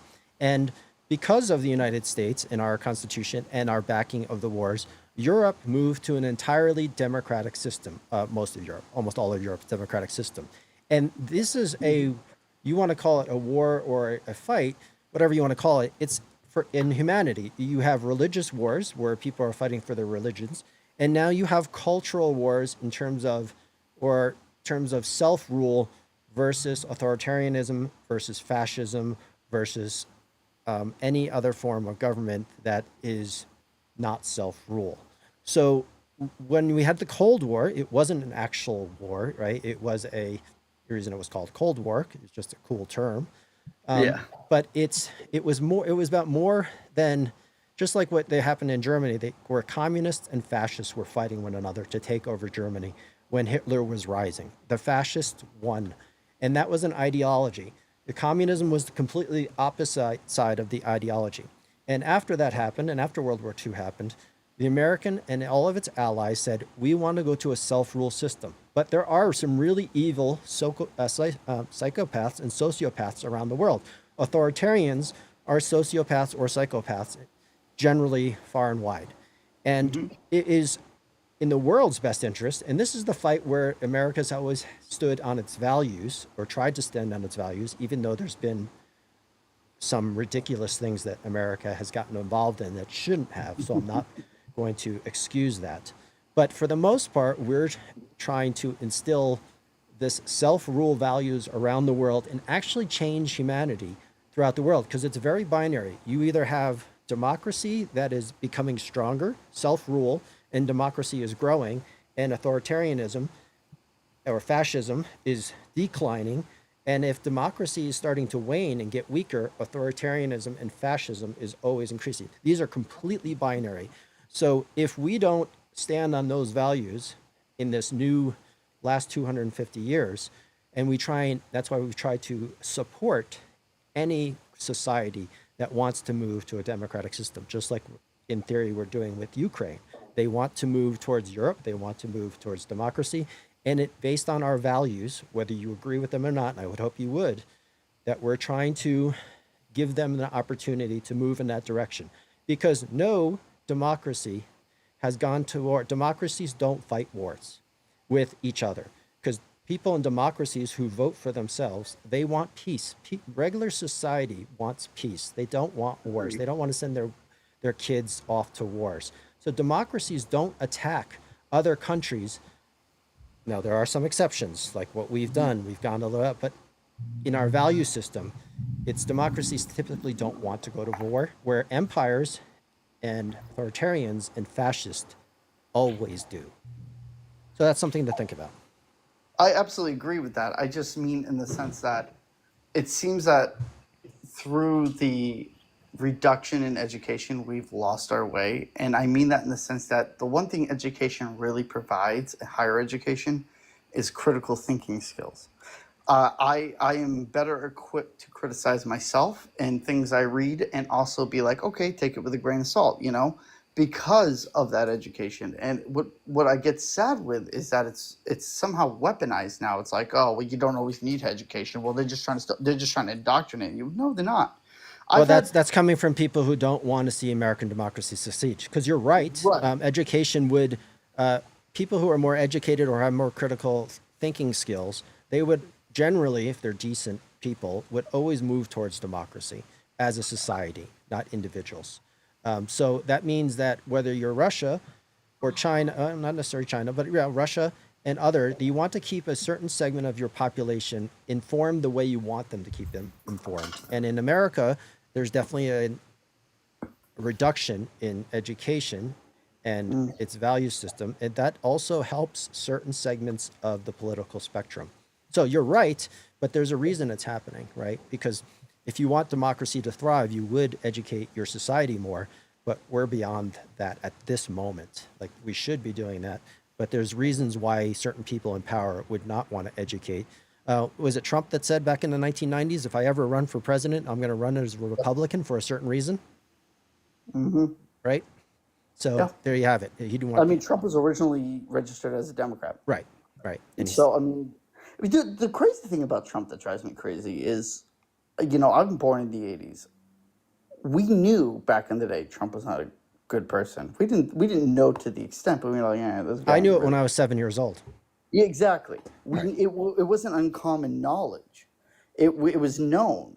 And, you know, one of the things that baffles me to this day is I remember growing up and talking to, you know, teachers and my elders, you know, grandfather and stuff like that. And they'd be like, oh, what's to stop a bad person from getting president? And their whole response was, well, nobody would vote for that. and you know, you don't realize how, like, oh, well, that's BS, because what you said nobody would do, they did. Well, it's happened throughout history, human history. Yeah. And, Right. you know, I mean, it's really disturbing. I think one of the biggest issues we have right now, and this ties back into education, is we're so removed from world events, that we're so critical that we now think it's all a big, like, not us in general, but like a certain segment of the population thinks that it's all a big conspiracy.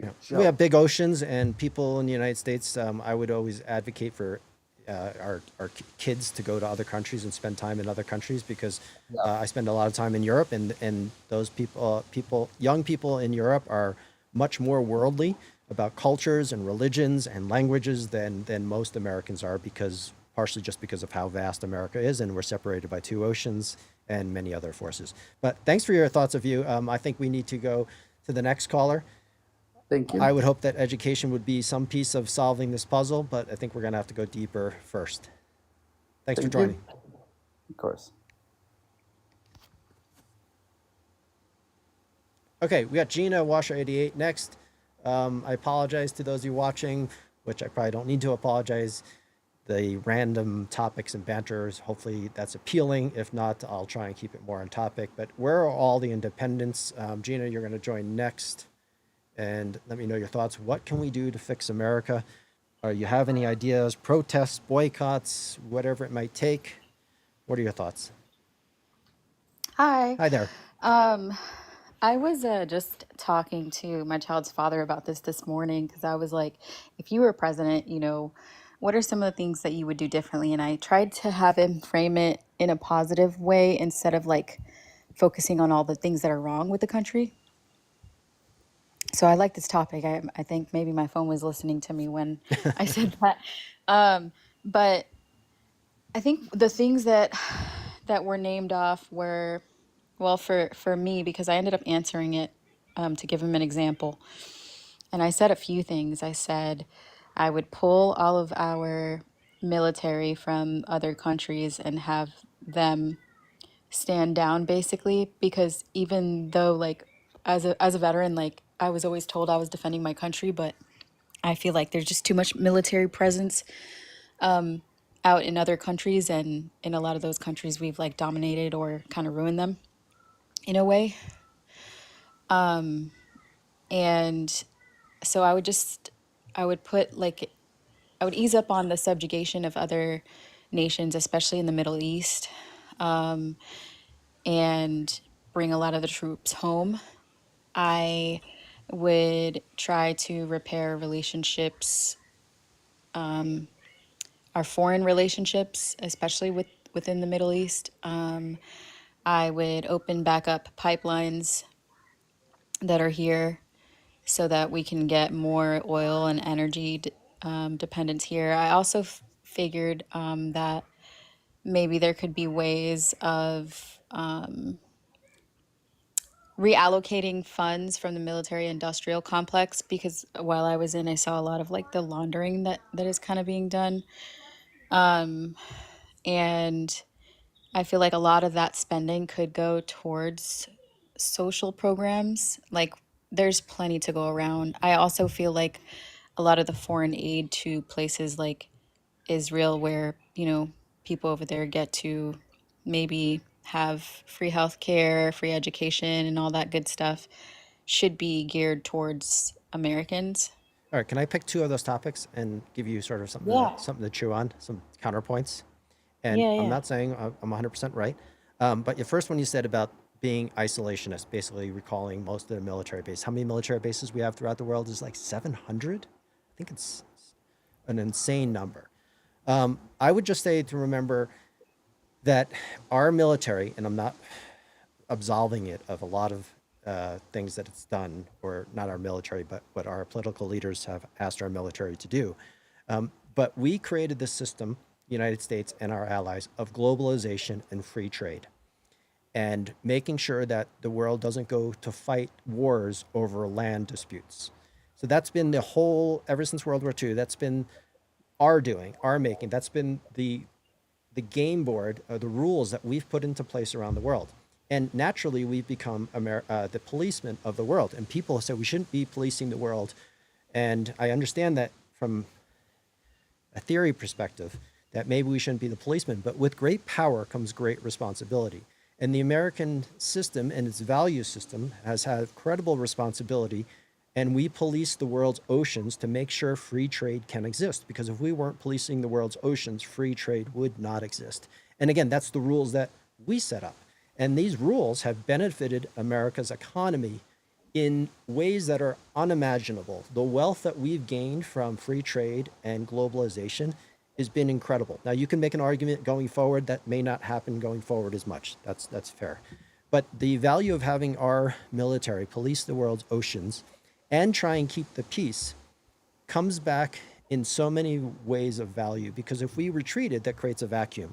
And that means authoritarians, fascists, communists, China in socialism and communism, they would end up filling those gaps. So the money that we spend on our military keeps the peace. Not always. There's been many mistakes we've made, so take those separately. Yeah. The second part of that is aid that we give to other countries. It is true. And I understand why people think, let's say, I don't know what the exact number is, if it's $200 billion we give a year to aid around the world. It's been more recently because of the Ukraine war, et cetera. But that aid is really a bargain. It's very cheap. When you say $200 billion, that should stay home.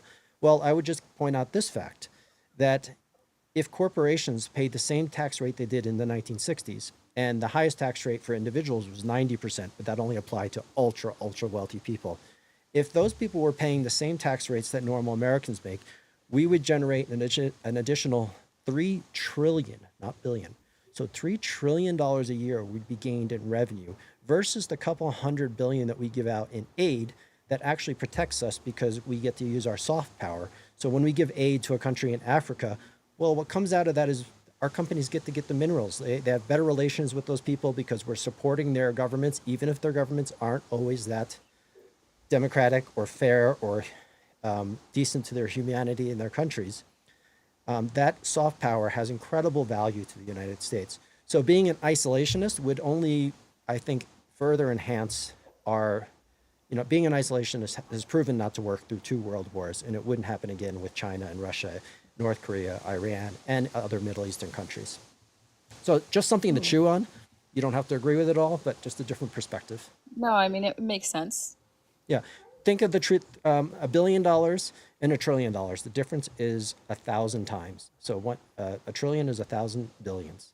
So when you start talking, $50 billion cut to Medicaid, for instance, when you have a $5 trillion economy, you're talking about something, relative speaking, to government is tiny. And us giving $250 billion to Ukraine over the course of 4 years is very cheap and it's a bargain that actually protects not only ourselves, but our European allies. I was talking about Israel. They get a huge chunk of Absolutely. And of course they get a chunk. But annually. Now, I understand why people would argue against it, and I will oftentimes as well. But you also have to remember, we set up those rules as well. The United States and the UK gave Israel a piece of land under the agreement that we will protect that country. I mean, that was our doing. So in order to be a great power, you have to stand behind your commitments. And there could be millions of Americans that don't like what's happening, and I'm one of them, especially what's happening in Gaza and what's happening with Netanyahu and so forth. But this is the game that we created. We could create pressures for them, we should, but we can't pull out our aid to Israel because we made this deal 90 years ago, 80 years ago. Yeah. So nothing's that easy, right? No, I mean, anyone who's gone against them, you know where they've ended up. Yeah. So, But thanks for your points of view. I hope I give you something else to chew on, and hopefully we can do something different to bring representation back to the people. thank you. Thanks for having.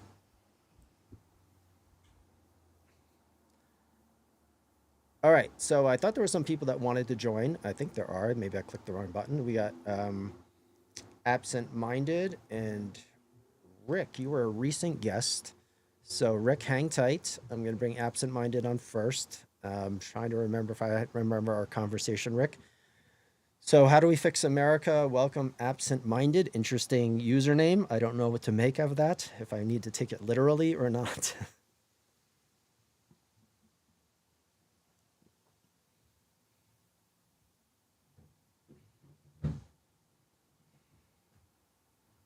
Okay, Absent Minded is not joining. So Rick, you said you have 5 minutes. Well, you're in luck. You got 5 minutes. Well, we're going to try and be quicker.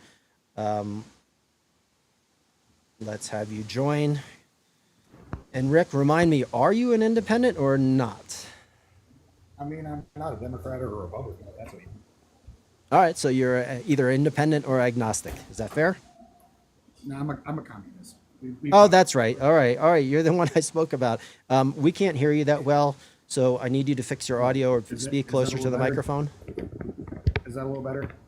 Maybe. Let's give it a go. 1 second, hold on. I'll let you know if we can't deal with it. Or other people in the comments will let us know if they can't deal with it.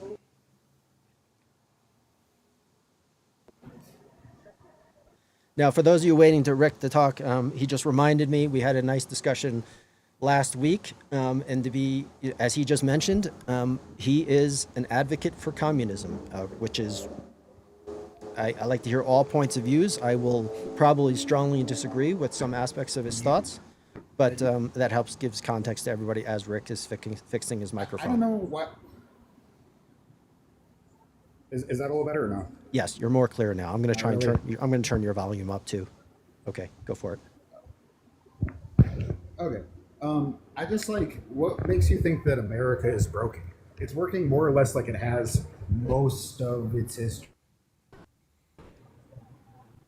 I mean, that's an earnest, that question. Like, what do I think? I think I've made it clear. I think it's broken. Sorry. Now I think we're having a delay, not just your microphone, but a delay in your data. It was started by it's a settler colony. Yeah, Rick, I'm sorry. I'm going to have to kick you. I want to have this discussion, but we can't hear you, and your internet is in or out. Join again if you can. Okay. So we had Rick, who is a communist. I would have welcomed that discussion. He asked why didn't, if you figure it out and you can get better data and microphone, but I know you said you had to leave, so you might not be able to join again today, but you can catch me on a different call in the future. I appreciate you joining. I think we had a robust discussion the other day. I'll answer it really quickly. He asked, why do I think America is broken? It's working the same as it always has. I would completely disagree. I'm going to keep it high level since you're not on the call and you can't dispute any of these things. Well, America, since its founding, has generally been evolving through the 70s and up through the 80s and 90s as a more democratic, dare I say, less corrupt system. That would be maybe going a little bit too far. But America has evolved throughout its history, from starting with slavery to abolishing slavery to the civil rights era and so forth, and with less corruption and more fair taxation, just a couple of examples. So America was always evolving in the right direction, even with all of its warts and flaws, because you cannot argue that the Constitution or the American democracy for its people has been the greatest form of government the world has ever known. Maybe you could argue that, but nonetheless. Over the past 30 years, I would absolutely argue that we're headed in the wrong direction, and it's not operating the same as it always has been, because billionaires are not paying their fair share of taxes, nor are corporations. The influence of special interest group money has gone up tremendously, and America is more divided now than ever. So 4 examples right off the top of my head that says America is not headed in the right direction. And it's not my opinion. All the polls from both MAGA and liberals and independents say that America is headed in a direction that's not better for its overall society. So those are my thoughts there. And then we have Aaron 922. You're the next up. I do believe it is a generalized prompt. How do we fix America? America's broken. How can it be fixed? So I'm looking for ideas on how you think we can fix America. Welcome to the show. Hello. Yeah, welcome. How's it going? I think what you have to do is you have to basically expropriate the baby boomer class. So that would include like just taxing them to like 95% and redistributing their money. Why? Is it their fault? Because the system, what's that? Is it their fault? I know there's a lot of, Yes. there's sort of the Gen Z millennials versus boomer thing, but why? Why are we fighting with each other based on generations? So if you're looking at the way the system works right now, we have Medicaid and Social Security, and the people who are paying for that is basically young people. So That's not true. So you're basically, Well, it's not true, but So- it is true. I understand where you're coming from, but boomers have paid into that system of for the past 40, 50 years of their lives. And just because their government hasn't reserved that money and has spent it, now it has to be that someone else has to pay for it. yeah, that's so when you say your government, I mean, is it a hostile regime? It's the government is the people. The government is the baby boomers. That's true. The government is more represented by boomers than it is, yes, at younger ages. That's true. But I Right. mean, like we're talking the boomer, like I get the perspective that the government was irresponsible. The government is comprised of baby boomers, or it has been there. And they're baby boomers from the time they were very young had were overrepresented in the government because of their demographics from the very beginning. Right. So this whole thing was their thing. So I'm not saying there needs to be any sort of like extreme measures, but I'm saying like there should be massive wealth distribution from the boomers, because you don't want massive wealth inequality, because it's not safe to have a country with massive wealth inequality. I understand that the politicians of the boomers have not represented other generations, including my generation and obviously yours. So Gen Y and Gen X and Z. And now the boomers have an enormous amount of wealth that they've earned, and the government has not treated that well. But why wouldn't you say, instead of doing that and having class warfare, because you're fighting against a different generation of people that just live their lives and do the best they can, and their government, which is their government and also yours, has not handled that money, appropriated that money properly, and now your generation has having to pay for it, which sucks. I agree with that. I'm not defending the boomers, by the way, just so you know. I'm not defending the boomer political class anyway. My solution was there should never be a political class that should stay in office more than 2 terms anyway, right? So having 50-year people that have been in office for 50 years is part of the problem. But nonetheless, you're picking like, okay, so now you have to support the boomers, their Medicaid, their Medicare, and their Social Security. But there's $3 trillion not being paid by corporations and billionaires in their fair share of taxes, which could easily pay for their Social Security and Medicare, which they did pay into and they've earned. So wouldn't that be a better solution?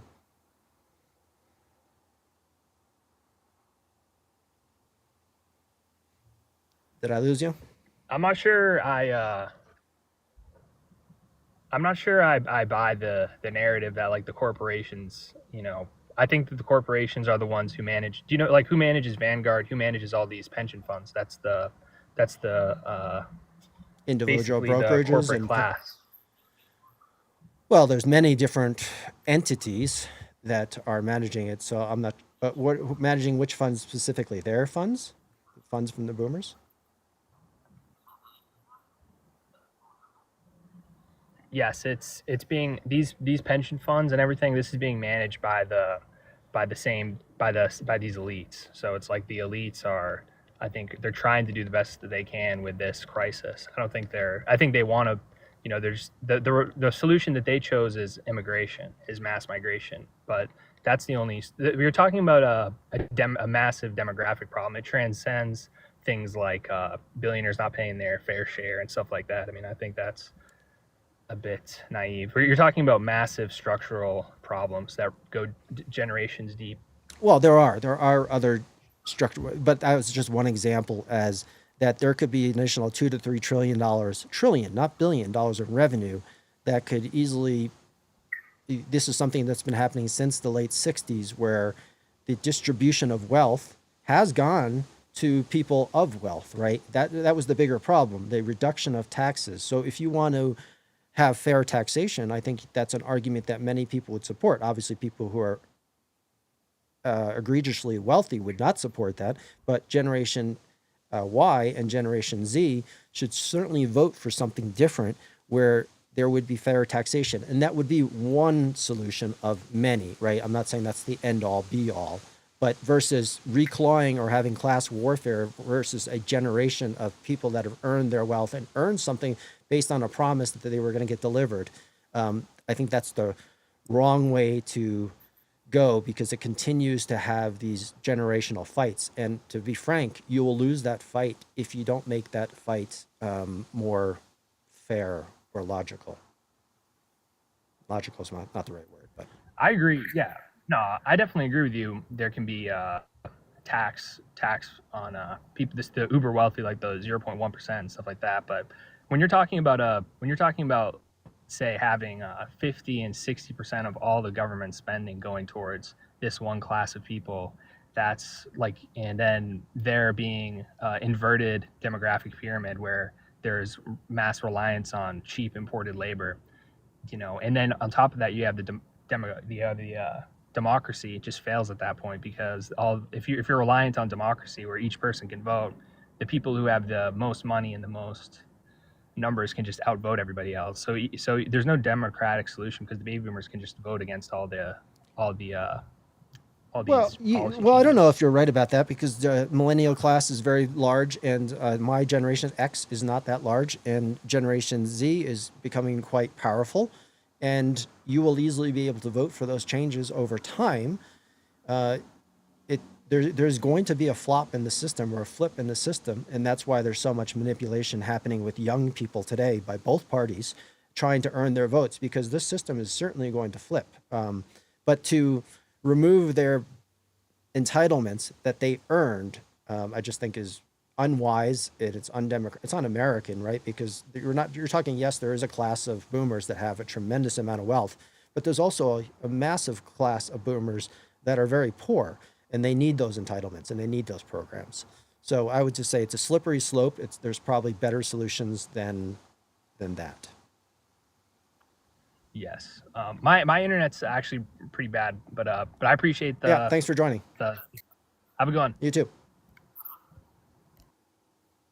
All right, so we got David B62. You're up next. What can we do to fix America? Yes, I am implying that the American system is less effective today. Democracy, it is somewhat broken. People who are joining the call or joining the live late, I am implying that over the past 20 years, America is going in the wrong direction. Most people would agree with that by polling. So how do we fix America? I have my thoughts that I continuously preach on this channel, but I like to hear other people's thoughts as well. Hi, Dave. Hey, how's it going? Good. How you doing? Good. I'm 65. I'm collecting Social Security since I've been 62. So I hate that when they're talking about the reduction. Yeah, you might have a response to the last guest. Well, here's the problem. I've been paying and working since I was 17, and now they're going to tell me, down the road that I'm not going to get my full pay, and that's not fair. And there's programs they could go into, maybe even the tariff or something. They've been borrowing from it. They can go ahead and they can put the money back into it. Yeah, I think it's you can understand why a particular generation, especially our young people today, being very frustrated about the state of the world. And you can understand that they might blame a class of older generations like boomers. I don't blame them from having a little bit, being a little bit sour on that fact. However, what I think is misguided, and it's not their misguided, is this is just another attempt at dividing Americans from one another. In this case, Generation Z and Generation Y from boomers. I'm not saying the boomer generation has done everything wonderfully. They didn't understand the consequences of some of the things that their political establishment has done and how it affects young people today. But you can understand that younger generations they're pissed off. Let me ask you a question. Okay. I'll give you my background and then you can go from there. I live in Michigan. I live in, it's a pretty nice area and stuff. I retired. I ran an auto shop for a long time and then I retired when I was 62. And now I do I do like a catering delivery. It's kind of like a DoorDash, but it's for bigger catering orders and stuff. Yeah, you're still working. Right. I have to keep working. A lot of times, a lot of people at the rate now, the Social Security isn't enough with the prices and everything on it. Right.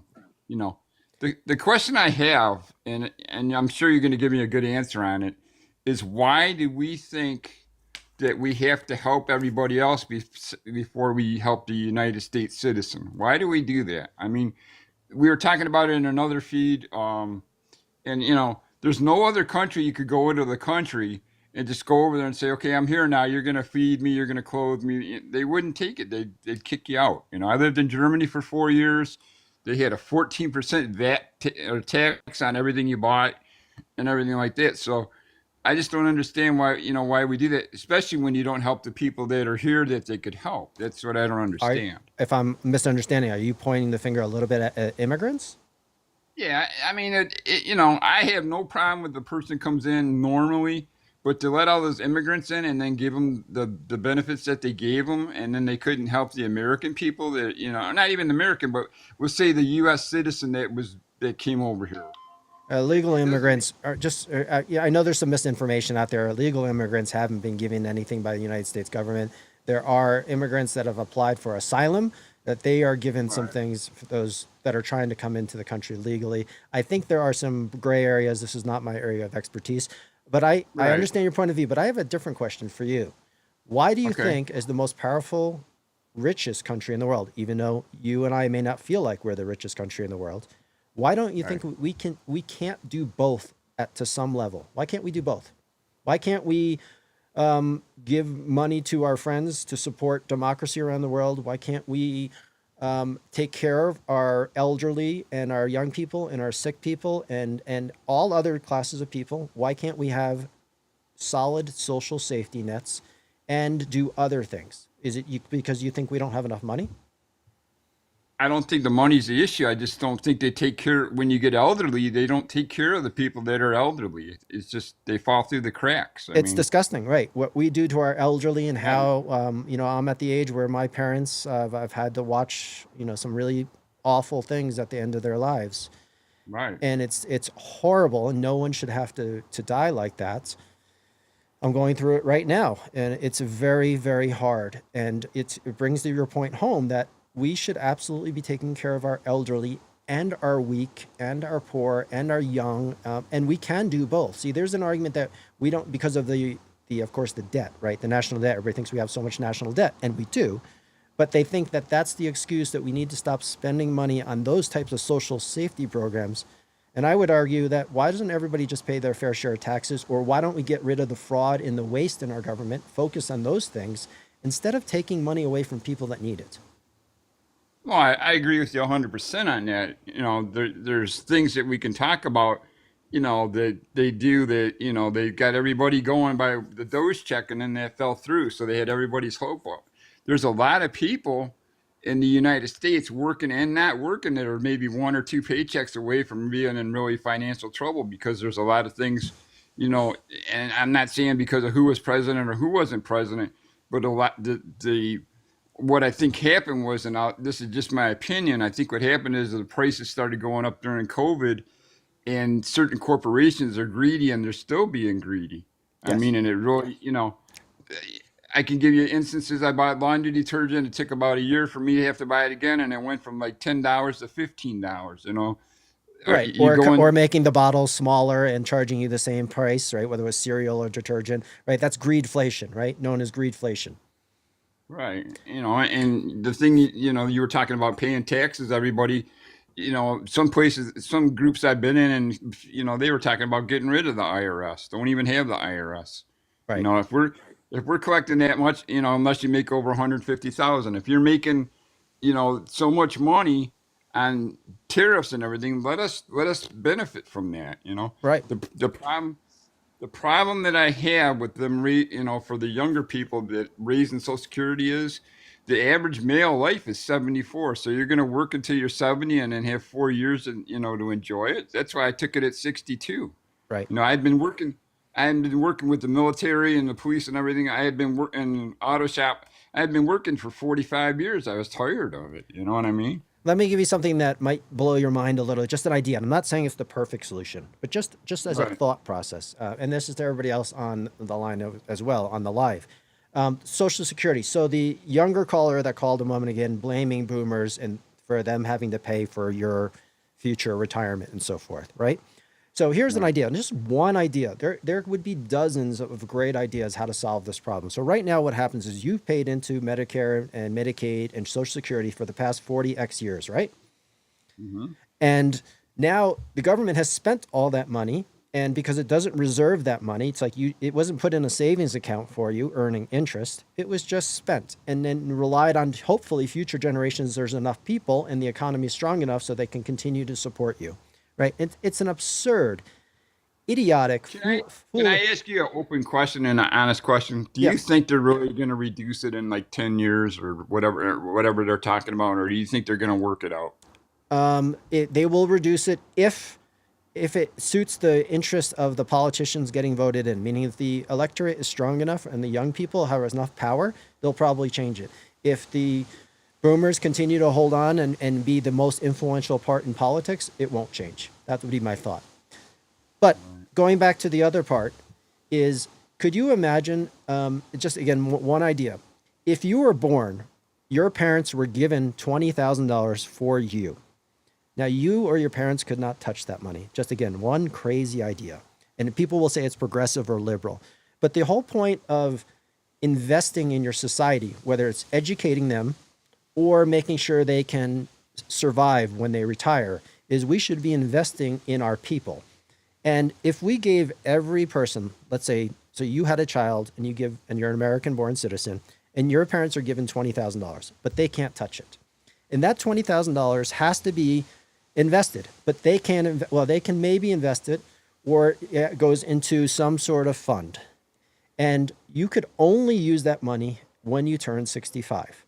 And that money would turn into, that $20,000 would turn into $1.7 million over at a 7% or 8% annualized growth a year. Now, that would prevent you would not sit on your ass and do nothing because you can't collect that money until you're 65. You would have to work, so you would be inspired to work, but you would also not have to fear that you couldn't never afford retirement. And that money that you would then spend as you retire, the taxes that would be applied to that money, which is now $1.7 million, would generate so much income for the government, it would pay that $20,000 back in tenfold. Now, it sounds absurd because every American born in the country, that would cost $80 billion a year. And people think that's a lot of money. And maybe they could also use part of that money for college or education and so forth. Now, I'm gonna mute myself for 1 minute. yep. So that's the thought. That's just one idea. And I see Rick said he was laughing because he probably thinks that's communism. That's some sort of communism concept. Let me know if I'm right, Rick, about that. But I'm not saying it's the only solution. I'm just saying you invest in your society and you provide ways to give them money when they need it. And that would be just one of many ways that you could, I'm not saying you would do that, could do that. So I'm going to move on to the next caller. I think we got Upstate Michael, you're up next. And I think I spoke to you before, and I believe you're also a boomer, if I remember right. And we're waiting for you to join. Yes. No, welcome again. Good to hear from you. How are you, sir? Good. How are you? Doing pretty good. Just a couple of quick comments. One is Social Security needs to be privatized. If they'd have privatized Social Security in the 40s and 50s, we'd all be multimillionaires several times over if that money was allowed to grow in the markets. That's, to me, that's just common sense. And it's capitalism, which Um, is something that we fully support, right? That's correct. And I mean, if we take it out of the government's hand, we put it into the market, we'd have made out a heck of a lot better. And then the other thing is like taxes. Well, you hear online all the time about, everybody pay their fair share in taxes. Well, everybody is paying their fair share in taxes. They're paying the taxes that the Ways and Means Committee has developed, the tax system. These companies and corporations and Amazon and the rest of them, they're all paying the correct taxes. They're not ripping anybody off. They're paying exactly what the federal government and the politicians in D.C. have developed for tax code. There's loopholes in there for them, so they end up actually not paying any taxes. Right. But they're not And do you breaking think the that's law. right? No, I never said they're breaking the law. And I do use the word stealing, though. Yeah, I don't think that's right. No, I think the tax system has to be changed to eliminate that. And I don't see any way around it because the corporations are paying politicians and they're giving them money for their for running for Congress and this and that, and they're getting money from pharmaceutical lobbies and everyone else, and they're not going to change that tax code to benefit the common man. They're not. They're Right. just good. They're going to keep it the way it is. So when I use the word, when I use the it's phrase, criminal. they're not paying their fair share of taxes, you are correct that technically they may be paying the legal amount of tax, but they're not paying their fair share of tax. Yeah, I think I misspoke on it. It didn't sound right when I said it. That happens to me all the time. You are correct. They are not paying their fair share of taxes, but they're paying what the federal government is asking them to pay. Well, the lobbyists write the laws and the politicians vote on the laws, and the influence from the lobbyist groups that change the tax laws to favor the rich and powerful that end up paying the most amount of money to elect these politicians. That's where the corruption is, right? And that I talk about that all the Yeah. time, right? Yeah,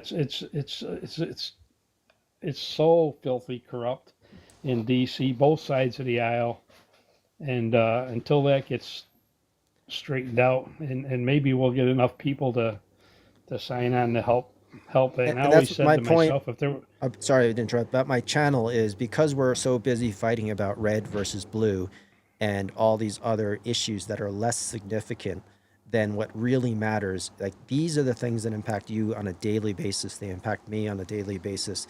And we're all being manipulated through social media just to fight with one another about whether it's gun rights or whether it's all these other issues, which are important, but they're not nearly as important what's happening in terms of the manipulation of our government by special interests. Let's keep it at that. agreed. Right. Agreed. So I'll do whatever I can over the feel next like few years. Yeah, I feel like if you could get enough people to agree on one thing, both the left and the right agree on one thing, whatever it may be. If it's term limits, just one item. Don't Yes. pick any other items than one item. And if you could get enough people to march on DC and stay down there until you get that changed, that's power. I mean, once people come together and change that one little item by force, and I don't mean violent force, but I mean Pressure. being down there and pressure. And Anything you great. pick Anything great comes from time and pressure, right? You want to make a piece of gold, it's time and pressure, and Yep. that's what we need. And unfortunately, I don't think the American people will ever protest like they did in the 60s and 70s, like boomers did in the 60s and 70s for the civil rights and other Yes. aspects. But we can do it through social media, hopefully, as long as social media allows us to promote things. But you're right. I agree with you. I will break your rule, though. Instead of one thing, I'm just going to say two things. I always say it has to be the elimination of money in politics. from special interests, and also eliminating making term limits and eliminating the idea that politicians should be a career, right? It should be a temporary civic service by regular Americans. Right. It was never meant to be a career. Right. And yes, you're right. We got to take money out of politics. So you give them each a set amount of money to run on. They're not allowed to take any foreign money. They're not allowed to take any corporate money. This is the money you got to run on, and everybody's on an equal footing. That's right. I agree with that. So I'll do two things. Let's do, thanks for joining again, and thanks for listening in as usual. Appreciate it. Okay. Take care Bye-bye. now. Bye. All right, so he's straight in line. I got some people on YouTube as well, which is a much smaller platform. So if there's anyone on YouTube still watching, thanks for counting you in. I get this question all the time about people. When I ask, are there 50 to 70 million people that would want to eliminate corruption from governments? Almost everybody responds, there's much more than that. There's way more than that. So it's just a matter of getting the word out, however many years it takes, how many people it will take to do it. I don't know, but if you can do it, you could change things. If you don't get those people together, it will never change. So if we continue to fight with each other left and right, it will continue to happen. And I can't tell you how many thousands of comments I get people just saying, I'm in. And by the way, that's a reminder. Thanks for all the comments here and even on YouTube. Please remember to like and subscribe or give me a likes or badges, because that exposes these things to more people. You don't have to agree with everything I say, but you do have to agree. And if you don't agree, that's fine. You don't have to watch me either. But if you agree that we need to eliminate corruption from politics, I know it sounds crazy. I get it, but it's the power of the people. If there's enough people that want to eliminate corruption from our political system, it can be done. It takes a lot of people. We don't have to march on Washington first and foremost. You don't have to do those things yet. You just have to organize. And this is the very beginning of trying to organize. And hopefully there's many more voices like mine that are out on the internet trying to stop arguing about just left and right issues. And there's more people out there every day. And I hope to inspire more people to talk about these things, to get people to stop fighting with one another and to start fighting against the manipulation that's happening, the top down, the haves versus the have-nots, the rich versus the poor, the generations versus other generations. All this stuff is nonsense. It's meant to divide and conquer us, and that's what social media is so good at doing. So Polaris, you're up next. And then Rick, if you're still around, you might be up next. I'm going to get ready for dinner soon. I've been on for a long time, and I'm going to start moving to my studio soon, where I can do lives much more often and more videos. So that's coming soon as well. So Polaris, thanks for joining. How can we fix America if you think it's broken, or if maybe you don't think it's broken at all? Hey. Hey there. Yeah, thanks for having me up. Just found your channel. I think no taxation without representation is something that started the revolution in the first place. And that's something we need to keep in mind, considering, the current proportion of representatives we have to constituents in today's America. I mean, if you look it up, the 438 seats or whatever it is in Congress, divided by our population, we're averaging close to 1 million people per one representative. And it is in some places based on their population. Mm-hmm. Now, really think about that for a second. I've posted one thing on my profile so far because I'm just getting into this. And it's basically a visual for one dot to 1 million. And to scale, it takes so long just to visualize that. There's no representation in America.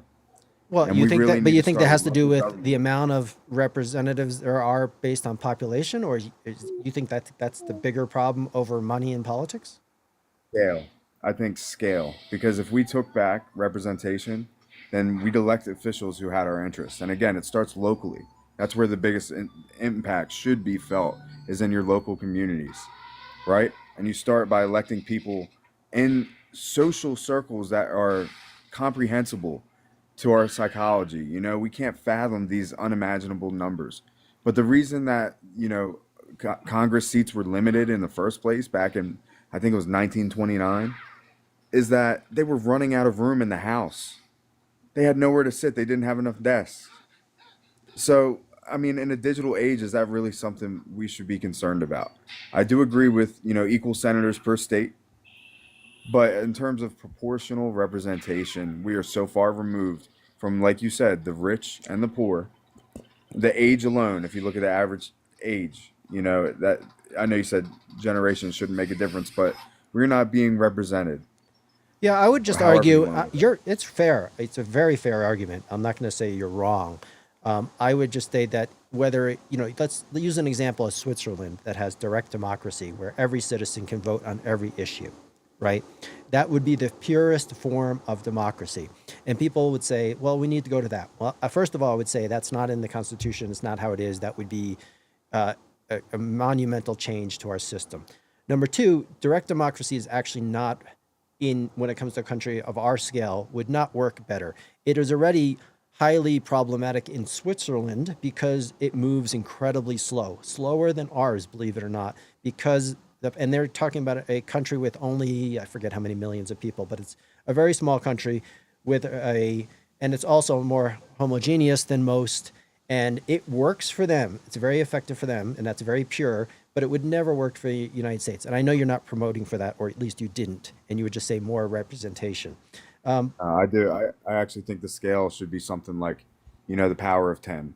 Okay. If you think about it, Dunbar's number, there's only 150 people you can really truly know. Yeah, and but trust. I would also And I argue think- there's pros and cons to everything. And while scale is you can make that argument, and I think it's a fair argument.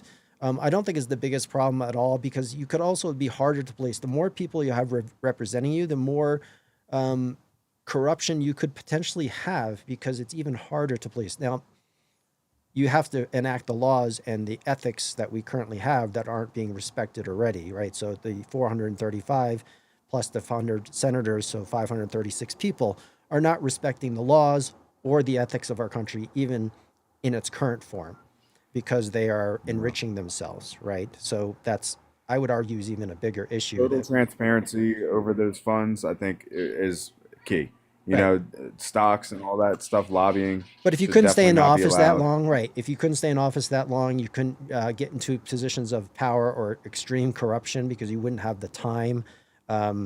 Generations would be able to bring in more new people because the vast majority of incumbents do get reelected, right? So you have a very stale form of representation in our democracy because there's very little new blood that comes into government. Yeah, I agree, and there's no regulation for that. But it is a So, valid again, point. I mean, you're one of the first person that really answered this question well about, one ways to really fix America is you're talking about different representation scales, which is interesting. Think of it locally, right? Because they want us to feel like the president is what makes or breaks America. But again, what difference can you make as an individual in your local community? Start with that. Get a group of 10 friends. Call them 10 friends who just want to organize and tackle goals together. Yep, that's Think fair. about issues that matter to you. And then scale up. Yep. Once 10 friends get together, you have one person kind of speak for you and link with another group. There's two ways to think about it. Organize. I think it is you can organize from the bottom up and you can also do from the top down. I think it's just two different philosophies. The one that's right is the one that works. Bottom up to me makes more sense. And that's what representation should stand for. When the person you appoint in that position doesn't represent, that body anymore, then it should be retractable. There Well, should be some sort of an alternative decay mechanism. Yeah, but an alternative method could be is, you end up being, if the people at the top aren't respecting the laws, then the people below them don't also have to respect the laws and ethics. So you could also make the counter argument that it has to start from the top, right? Just like if you're a sports team, you take on the culture and the identity of the people running your team, and that's ownership and management and the captains of that team. So that's very top-down. Culture is a top-down thing. It's not necessarily a bottom. It can be a bottom-up thing, but it just depends on the scenario. Sure. But thanks I for joining. I appreciate the really chat. appreciate your point of view. Yeah, very new to this. Would love to connect some more. Looking forward to hearing more from your channel. Great. Thanks. Thanks, Polaris. Bye-bye. Okay, Rick, I'm going to try you again. Rick, you're going to join. Hopefully you got the mic and data connections. I know we have some vibrant conversations, Rick, but I have someone else, a couple other people in the line, so I'm going to call me keep at trying. Bad time? Not great time. That's okay. But I'll no, come I back to think you. If you give me like 2 minutes, Okay, I'll be good. I'll try and come back to you, Rick.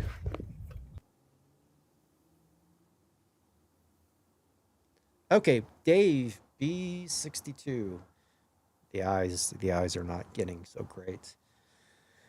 Sometimes it's hard to read the comments. I didn't need to hide anything. So, Dave, welcome to the show. Can you hear me? Yeah, how you doing? I had to take a pause for a minute. No worries. Um, You're here now. Thanks for joining. So here,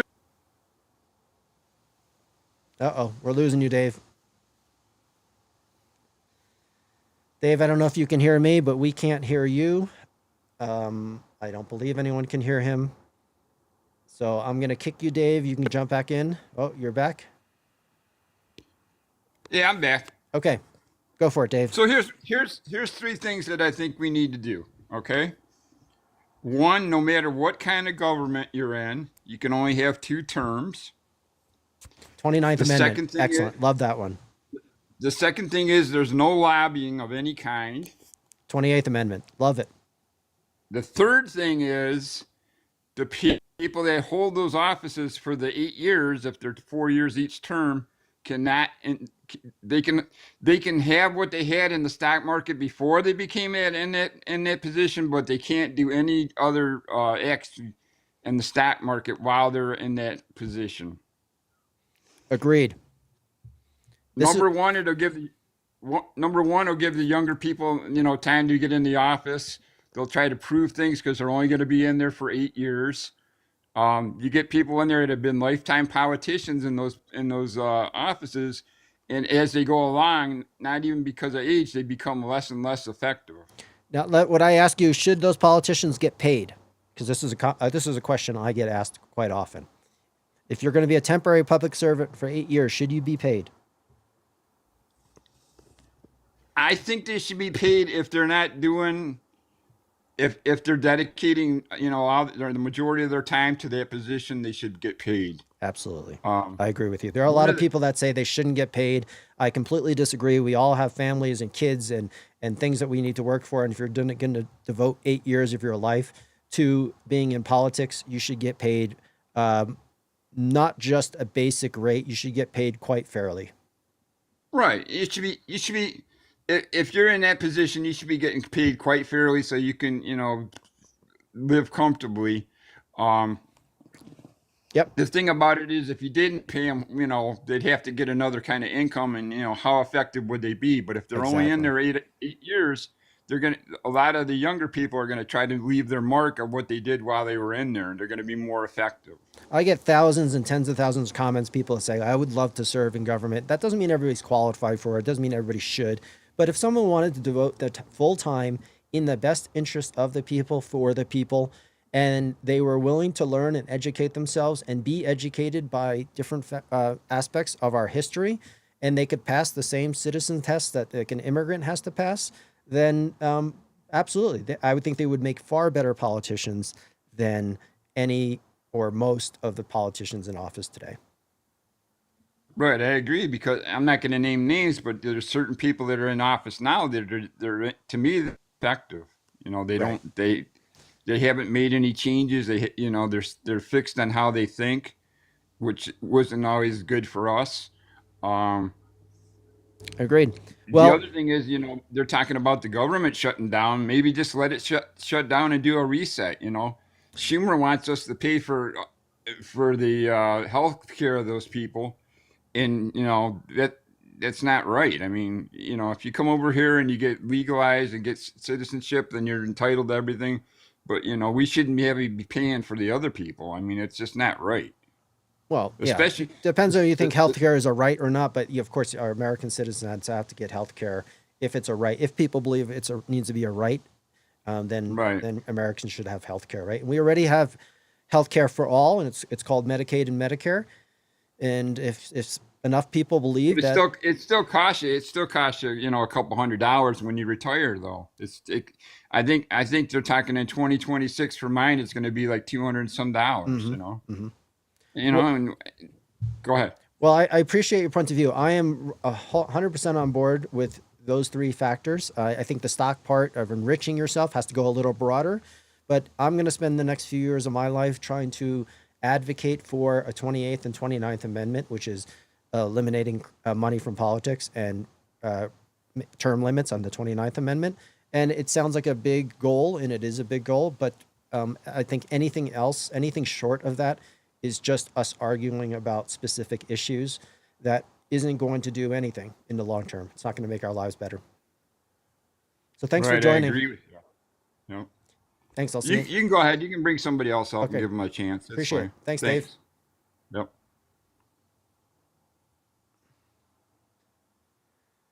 Okay, more importantly, it's time for me to eat something. It's been a couple hours. I think I wanted to come on only for an hour, but we had good discussions with a lot of different people. So, with that said, I'm going to leave everybody with one of my favorite opening But he gets to lines. hit you with it anytime he wants. It doesn't from cost him a money. It costs series. votes. It So costs airtime, what- and column inches. You know. Well, one moment for a minute. So, if you haven't listened to this ending, this is from the newsroom. Whether you're MAGA, liberal, or in between, just think about it's a TV series. So don't get too carried away, but just think about it. Is there anything that's wrong that you would disagree with this? This is Ted McAvoy from the newsroom playing an independent. So it's very timely. So let me know what You know your why thoughts. people don't like liberals? Because they lose.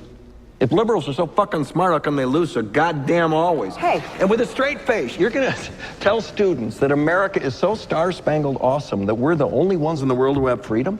Canada has freedom. Japan has freedom. The UK, France, Italy, Germany, Spain, Australia, Belgium has freedom. So 207 sovereign states in the world, like 180 of them have freedom. All right. And yeah, you, sorority girl, just in case you accidentally wander into a voting It is booth Jeff one Bridges, day, yes. there's some things you should know. And one of them is, there is absolutely no evidence to support the statement that we're the greatest country in the world. We're 7th in literacy, 27th in math, 22nd in science, 49th in life expectancy, 178th in infant mortality, 3rd in median household income, number 4 in labor force, These and number numbers 4 are in old. exports. We lead the world in only 3 categories: number of incarcerated citizens per capita, number for of all the adults likes. who believe Please angels are subscribe, real, and follow. defense spending, where we spend more than the next 26 countries combined, 25 of whom are allies. Now, none of this is the fault of a 20-year-old college student, but you nonetheless are, without a doubt, a member of the worst generation ever. So when you ask what makes us the greatest country in the world, I don't know what the fuck you're talking about. Yosemite?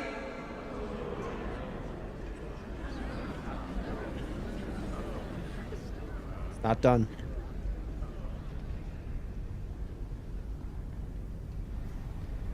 Sure used to be. We stood up for what was right. This is We fought important. for moral reasons. We passed laws, struck down laws for moral reasons. We waged wars on poverty, not poor people. We sacrificed. We cared about our neighbors. We put our money where our mouths were, and we never beat our chest. We built great big things, made ungodly technological advances, explored the universe, cured diseases, and we cultivated the world's greatest artists and the world's greatest economy. We reached for the stars, acted like men. We aspired to intelligence. We didn't belittle it. It didn't make us feel inferior. We didn't identify ourselves by who we voted for in the last election, and we didn't scare so easy.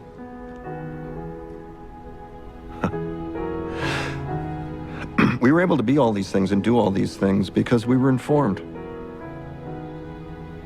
by great men, men who were revered. Writer was First step amazing. in solving any problem is recognizing there is one. America is not the greatest country in the world anymore.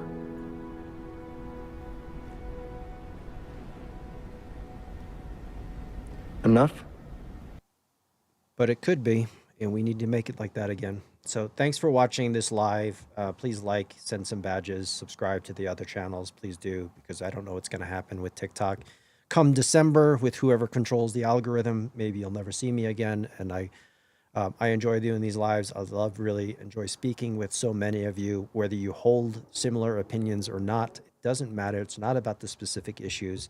It's about, are we going to move into the right place and bring representation back to the people? So I know we all get sick of politics, and I hope I don't make it divisive. My goal is to make it inclusive and bring MAGA liberals and everyone in between. And I have 16,000 followers now in a very short order, which is awesome. Maybe someday I'll have 100,000, then maybe someday 1 million. And it's not because I want to become a content creator. It's because I want to have some influence on my kids' futures and future generations, and to do my part as an American citizen to make our country more representative and bring representation back to the people and eliminate corruption. Not everyone will agree with that, but I think most people do. So thanks for all the likes and the badges. I will see you again, maybe tomorrow, certainly on Monday at the latest. Thanks for joining. Appreciate everybody joining me here.